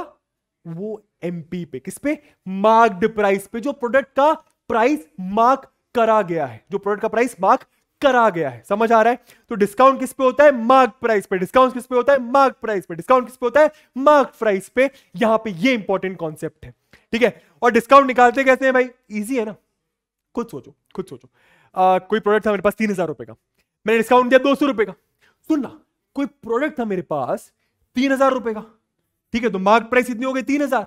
डिस्काउंट कितना दिया मैंने? डिस्काउंट मैंने दिया कितना 200 रुपए। 200 रुपए राइट, समझ में आ रहा है? 200 रुपए डिस्काउंट दिया, समझ में आ रहा है? तो सेल प्राइस कितनी होगी? सेल प्राइस मतलब क्या? डिस्काउंट देने के बाद कितने में बेचा। तो डिस्काउंट दिया 200 रुपए का, वैसे आपको डायरेक्ट समझ में आ गया होगा कि 3000 का मार्केट प्राइस था, डिस्काउंट दिया 200 का, तो 2800 का बेचा होगा। समझ में आ रहा है? इजी है ना, इजी है ना। 10 रुपए की पेंसिल है, मैंने आपको डिस्काउंट दिया 2 रुपए का, तो कितने में बेची होगी पेंसिल? उस प्राइस को सेल प्राइस बोलते हैं, 2 रुपए में बेची होगी। आप यहां पे भी निकाल सकते हो, 200 उधर जाएगा, सेल प्राइस इधर आ जाएगा। मेरे ख्याल से बातें समझ में आ गई कि डिस्काउंट होता क्या है और किस प्राइस पर दिया जाता है। मार्क्ड प्राइस पर दिया जाता है। और डिस्काउंट मतलब क्या? मार्क्ड प्राइस, जितना प्रोडक्ट का प्राइस मार्क करके रखा था माइनस जितने में बेचा। जितना प्रोडक्ट का प्राइस मार्क करके रखा था, 3000 मार्क करके रखा था, और बेचा कितने में? 2800 में। तो डिस्काउंट कितना हुआ? 200 रुपए। समझ में आ रहा ना? 10 रुपए पेंसिल का प्राइस था, मैंने आप लोग को डिस्काउंट दिया 2 रुपए का, तो बेचा कितने में होगा? 8 रुपए। बस वही लिखा हुआ है कि discount is equal to mark price minus sale price, या फिर सेलिंग प्राइस बोल सकते हो। आगे चलते हैं। एन आइटम मार्क्ड एट ₹840, एक आइटम है, कितने मार्क करा गया? 840 रुपए का मार्क्ड है, लेकिन बेचा कितने में गया? 714 रुपीज का बेचा गया। ठीक है, तो डिस्काउंट दिया ना, क्यों दिया? क्योंकि 840 का था, बेचा इतने में, 840 का था, बेचा इतने में, तो डिस्काउंट दिया होगा। What is the discount? Discount पूछ रहे हैं, बहुत इजी है। और डिस्काउंट परसेंट भी पूछ रहे हैं, मतलब डिस्काउंट का नॉर्मल नंबर भी पूछ रहे हैं कि डिस्काउंट कितने का हुआ, 200 का, 100 का, 300 का, 50 का, और उसको परसेंटेज वैल्यू में कैलकुलेट करने को भी बोल रहे हैं। कैसे करेंगे? बेसिक कॉन्सेप्ट याद रखो बस, बहुत इजी है भाई, बहुत इजी है। मैंने क्या बोला? इंपॉर्टेंट फैक्ट क्या? डिस्काउंट दिया जाता है, डिस्काउंट दिया जाता है मार्क प्राइस पे। सॉरी, कितना हो जाएगा? डिस्काउंट परसेंट तो पता नहीं है, मान लो 4% डिस्काउंट देते तो 4% ऑफ मार्क प्राइस, मान लो 5% डिस्काउंट देते तो 5% of marked price. Mark price क्यों, मैंने समझा दिया। मान लो 10% डिस्काउंट देते तो कितने परसेंट ऑफ मार्क प्राइस? 10%। मान लो X% डिस्काउंट दिया, सर X क्यों? क्योंकि निकालना है ना मुझे डिस्काउंट परसेंट, पता नहीं है कि 4 दिया, 5% दिया, 10% दिया, मुझे निकालना है, तो X% मान लिया। तो मैं यहां पे सबसे पहले क्या लिख सकता हूं? Let discount percent be X%। समझ में आ रहा है? ठीक है, अब ये चीज तो लिख ली, आगे क्या करेंगे? डिस्काउंट काय पे जाता है? मार्क प्राइस पे। तो X% ऑफ मार्क प्राइस को मैंने MP लिखा, क्या आएगा? X% ऑफ मार्क प्राइस क्या आएगा? डिस्काउंट आएगा। समझ में आ रहा है? जैसे 10% ऑफ कॉस्ट प्राइस प्रॉफिट आ रहा था, 10% ऑफ सेलिंग प्राइस लॉस आ रहा था, है ना? समझ में आ रहा है ना? Sorry, cost price. ठीक है, तो वैसे ही मार्क प्राइस पे X% डिस्काउंट दिया तो डिस्काउंट आएगा ना। समझ में आ रहा है? ठीक है, सारी चीजें जो चीजें दी हुई हैं रख लेते हैं। तो मार्क प्राइस दिया है क्या? सर दिया हुआ 840, तो यहां पे क्या, चलो पहले वैसे ही सॉल्व करेंगे जैसे करते हैं। ठीक है, अच्छा बाय द वे यहां पे अपन से डिस्काउंट भी पूछा गया, मतलब ये चीज भी पूछी गई है। अब डिस्काउंट का फॉर्मूला क्या दोस्तों? डिस्काउंट का फॉर्मूला क्या, यहां पे लिख देते हैं। सर मार्क्ड प्राइस, जितना प्राइस मार्क्ड था प्रोडक्ट का, माइनस जितने में बेचा, माइनस सेल प्राइस। समझ में आ रहा है? ये चीजें कर रहा हूं बस मैं। यहां पे कितना हो गया? ये X/100 MP। आई होप आप लोगों को बातें समझ में आ रही होंगी। आगे सॉल्व करते हैं भैया। चलो, क्या क्या दिया हुआ है? मार्क प्राइस, सेल प्राइस दिया हुआ है। मार्क प्राइस है 840। नहीं सर, सॉल्व नहीं करेंगे सर, आपने बताया था पहले ये जो सेम चीजें इनको साथ में कर लिया जाए, राइट? कर ले साथ में, क्या बात है। तो सेल प्राइस इधर आ जाएगा। अच्छा नहीं, यहां पे सारी चीजें दी हुई है तो साथ में करना ही क्यों है? मार्क प्राइस कितना? मार्क प्राइस है 840। सेल प्राइस कितना? सेल प्राइस है 714। क्या बात है। यहां पे कितना हो गया? ये X/100 इंटू मार्क प्राइस कितना? 840। जो चीजें कट रही हैं काट लो, अदरवाइज यहां पे सॉल्व कर लो। कहां पे करूं? यहां पे करता हूं। सर देखो, 840 माइनस 714, ये हो जाएगा आपका 840 माइनस 740 होता तो 100 होता, ये हो जाएगा आपका 116। करके देख लेते हैं यार, गलती ना हो। 840 माइनस 714, 6, क्या बात है। ये हो जाएगा 3, ये हो जाएगा 2, ये हो जाएगा 1, 126। सही बोल रहा था मैं, क्या बात है। तो ये हो गया 126, ये आ गया आपका डिस्काउंट। क्या आ गया? ये आपका डिस्काउंट। तो क्वेश्चन का एक आंसर आ चुका है, मार्क प्राइस मैंने सेलिंग प्राइसेस डिस्काउंट। तो डिस्काउंट की वैल्यू आपकी आ चुकी है 126। ठीक है, यहां पे कितना हो गया? ये x इंटू 840 अपॉन 100। ठीक है, क्या बात है। 0 से 0 काट दो, बाकी सारी चीजों को उधर लेके जाओ। तो कितना हो जाएगा, ऐसा लिख लो पहले, 84x upon 10 is equals to 126। x की वैल्यू कितनी आ जाएगी, 126 इंटू 10 अपॉन 84। ठीक है, काट लो, काटा पीटी कर लो, जो करने से ज्यादा मजा आता है। 2 4 जा 8, 2 2 जा 4, 2 6 जा 12, 2 3 जा 6। ठीक है, 3 से कट जाएंगी चीजें। 3 1 जा 3, 1 बचा, 3 4 जा 12, 3 2 जा 6, 3 1 जा 3। 21 और 14 किसकी टेबल में आता है, 7 की टेबल में। तो 7 2 जा 14, 7 3 जा 21। आई होप आप लोगों को बातें समझ में आ रही होंगी। 2 और 3 तो नहीं कटेगा, लेकिन 2 से 10 कट जाएगा। 2 1 जा 2, 2 5 जा 10। ऊपर कितना आया, x is equal to 3 into 5, that is x is equal to 15%। Sir percent कैसे आया, क्योंकि x हमने क्या माना था, परसेंटेज वैल्यू। x हमने क्या माना था, परसेंटेज वैल्यू। समझ में आ गया। तो 15% का डिस्काउंट दिया, तब जाके इधर से इधर आया प्राइस। क्लियर हुआ, ये वाली चीज याद रखो। x% of MP is equal to discount, x% of mark price is equal to discount. और डिस्काउंट क्या होता है, मार्क प्राइस जितना मार्क था माइनस जितने में बेचा, सेल प्राइस। चलो यारो, लास्ट टॉपिक है sales tax, value added tax, जिसको हम लोग वैट भी बोलते हैं, या फिर जीएसटी, जो अब लगने वाला है। क्या ये, अरे कुछ तरीके के टैक्सेस हैं। मतलब मान लो मैं शॉपकीपर हूं, ठीक है, मुझसे क्या होता है ना, गवर्नमेंट कुछ टैक्स कलेक्ट करती है। वो टैक्स मैं किससे कलेक्ट करूं, अरे मैं आप लोगों से कलेक्ट करूंगा। समझ में आ रहा है। तो सेल्स टैक्स बोल सकते हैं, वैल्यू एडेड टैक्स बोल सकते हैं, और अब जीएसटी लगने लगा है। इसके बारे में थोड़ी सी बातें कर लेते हैं। क्या लिखा हुआ है, sales tax is charged by the shopkeeper. मैं हूं शॉपकीपर, मैंने कुछ बेचा, मैं आपसे टैक्स लूंगा उस पर। ठीक है, from the customer on selling price of an item. बहुत important, profit percent, loss percent किस पे होता है दोस्तों, इंपॉर्टेंट फैक्ट वाली बात, कॉस्ट प्राइस पे। सर कॉस्ट प्राइस पे, समझ में आ रहा है। वैसे डिस्काउंट किस पे लगता है, मार्क प्राइस पर। डिस्काउंट किस पे लगता है, मार्क प्राइस पर। टैक्स किस पे लगता है, सेलिंग प्राइस पर। किसके पे लगता है, सेलिंग प्राइस पर। समझ में आ रहा है। ठीक है, मान लो कोई चीज मैं आपको बेचने वाला था 200 रुपए में, ठीक है, तो 200 रुपए सेलिंग प्राइस होगा। लेकिन आप लोग को 200 रुपए नहीं देना पड़ेगा, आप लोग को 200 के ऊपर कुछ देना पड़ेगा। वो कुछ हिस्सा गवर्नमेंट के पास जाता है, जिसको हम लोग टैक्स बोलते हैं। समझ में आ रहा है। सेलिंग प्राइस 200 मान लो, 200 पे कुछ, जैसे कुछ पिज्जा वगैरह खाते हैं तो आपने वहां पे देखा होगा, शायद पढ़ा होगा बिल में कि कुछ टैक्स लगा है। मतलब डोमिनोज तो हम लोग को 700 रुपए में या 200 रुपए में पिज्जा दे रहा था, लेकिन कुछ टैक्स लग के वो पिज्जा 220 रुपए का मिल रहा है। वो 20 रुपए टैक्स लगा है, इसको हम लोग sales tax, value added tax या फिर जीएसटी बोल सकते हैं। तीनों बातें थोड़ा सा अलग अलग है, जरा देखते हैं, समझते हैं। वैल्यू एडेड टैक्स क्या है, the tax already included in the price. बहुत इंपॉर्टेंट, ये टैक्स लगाया जाता है सेलिंग प्राइस पर, और ये जो दोनों टैक्स होते हैं ये ऑलरेडी सेलिंग प्राइस में इंक्लूडेड होते हैं। ये ऑलरेडी इंक्लूडेड होते हैं। समझ, मान लो अगर मैं आपको 200 रुपए की चीज बेच रहा हूं, तो इस 200 रुपए में, रुपयों में बोल रहा हूं, इस 200 रुपए में ये दोनों टैक्स ऑलरेडी जुड़े हुए। कौन से दोनों, वैट और जीएसटी।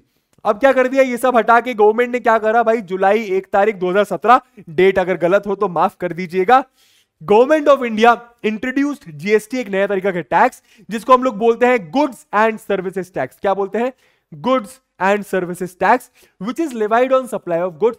लगता किस पर है, लेवाइड वगैरह से कंफ्यूज होने की जरूरत नहीं है। लगता किस पर है, कोई गुड्स या सर्विस प्रोवाइड करने पर। मैं आपको कुछ गुड्स प्रोवाइड कर रहा हूं, गुड्स मतलब कुछ भी हो सकता है, ठीक है, या फिर कोई सर्विस प्रोवाइड कर रहा हूं, आपकी कुछ मदद कर रहा हूं मेरे कस्टमर की, तो आप लोगों से मैं कुछ टैक्स लूंगा। समझ में आ रहा है, जिसको हम लोग, मतलब मैं लूंगा, मेरे से गवर्नमेंट लेगी।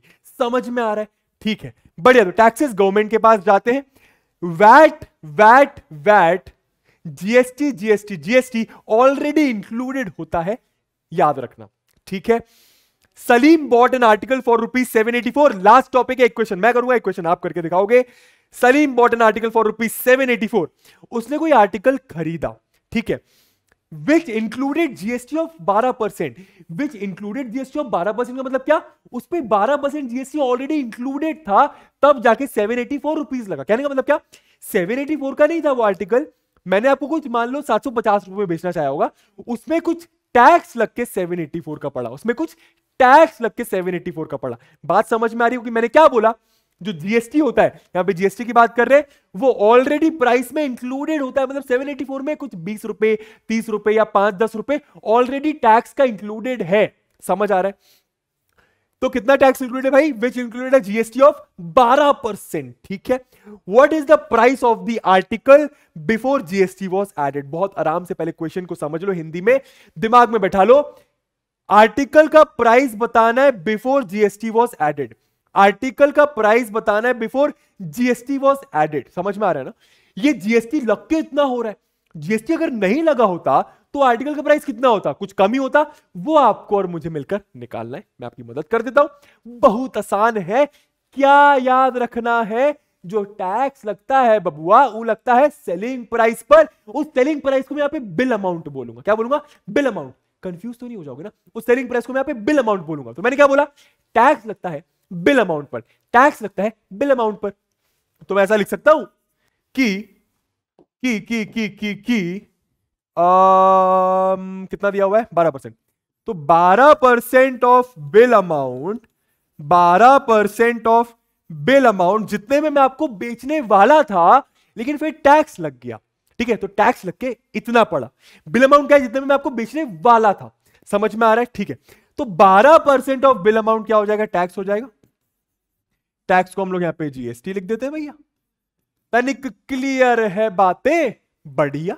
ठीक है, अब जैसे डिस्काउंट की, जैसे पहले प्रॉफिट की बात है। प्रॉफिट यहां पे लिखा होता था selling price minus cost price. Clear है? ठीक है, लॉस लिखा होता था तो cost price minus selling price. बात सही है। पिछले बारे में क्या लिखा था? डिस्काउंट। डिस्काउंट लिखा होता था तो mark price minus sale price. Tax मतलब क्या? टैक्स मतलब क्या? कुछ एक्स्ट्रा ऐड हुआ है। टैक्स मतलब क्या? कुछ एक्स्ट्रा ऐड हुआ है। बहुत ध्यान से देखना, किस में ऐड हुआ है? बिल अमाउंट में। किसमें ऐड हुआ है? बिल अमाउंट में। समझ में आ रहा है ना? तो अगर अगर अगर अगर अगर बहुत ध्यान से, अगर मैं जितने में मैंने बेचा, फाइनल प्राइस, जिसको मैं फाइनल प्राइस बोलता हूं, जितने में मैंने बेचा, इसको मैं फाइनल प्राइस बोल रहा हूं। क्या बोल रहा हूं? Final price. बहुत ध्यान से, फाइनल प्राइस। यहां पे थोड़ी टर्मिनोलॉजीज चेंज हो जाती है। टर्मिनोलॉजीज का मतलब क्या? सेलिंग प्राइस को मैं ऐसे फाइनल प्राइस बोल रहा हूं, तो कंफ्यूज होने की जरूरत नहीं है। फाइनल प्राइस इतने में बेचा टैक्स लगने के बाद। ठीक है, टैक्स लगने के पहले जो अमाउंट था उसको बिल अमाउंट बोलूंगा। समझ में आ रहा है? मान लो टैक्स लगने के पहले अगर अमाउंट होता 700 रुपए, समझ में आ रहा है? तो इसको मैं बिल अमाउंट बोलूंगा। टैक्स लगने के बाद 784 का पड़ा। फिर से सुनना, फिर से ध्यान से ध्यान से ध्यान से ध्यान से। ठीक, हमको एक बात समझ में आती है कि जो टैक्स लगता है वो बिल अमाउंट पर लगता है।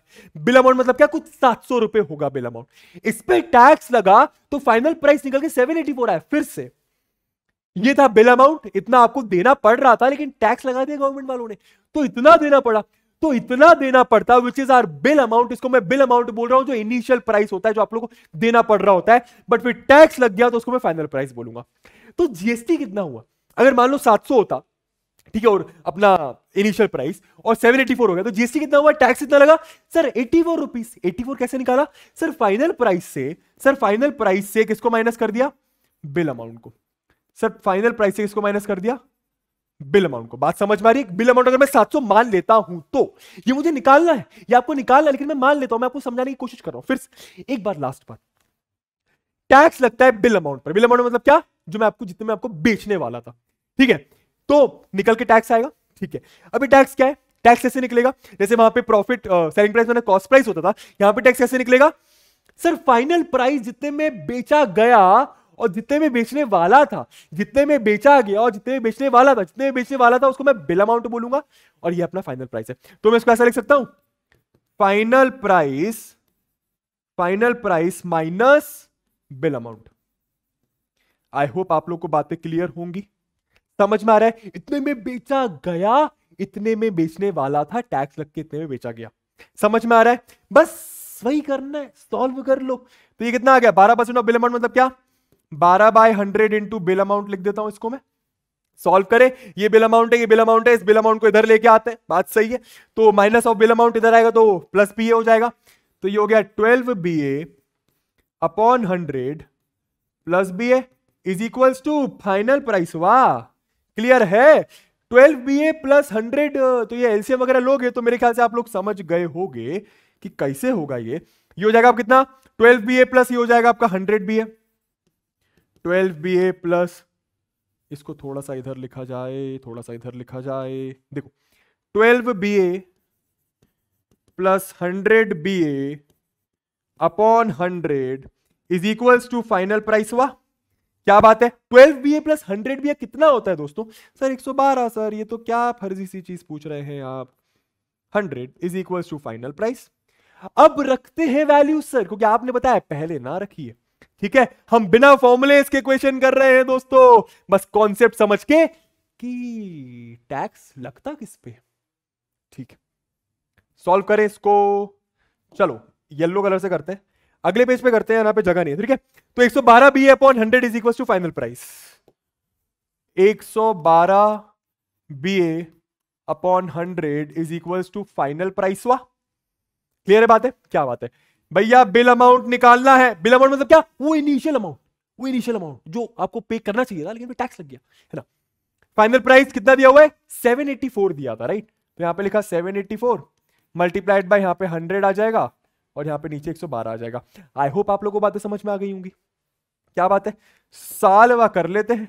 2 5 जा 10, 1 बचा, 2 6 जा 12, 2 3 जा 6, 1 बचा, 2 9 जा 18, 2 2 जा 4। और सॉल्व करते हैं, 2 इंटू 2, ठीक है 28 आ जाएगा। समझ गए होगे आप लोग। 2 1 जा 2, 1 बचा, 2 9 जा 18, 1 बचा, 2 6 जा 12। और काट लो भैया, 2 14 जा 2 2 2 2 2 2 कितना हो गया? 2 9 जा 18, 1 बचा, 2 8 जा 16। बहुत ज्यादा काटा पीटी है, 2 से ही काट रहा हूं। वैसे मुझे पता है डायरेक्ट किससे कटेगा, लेकिन आप लोग के लिए काट रहे हैं।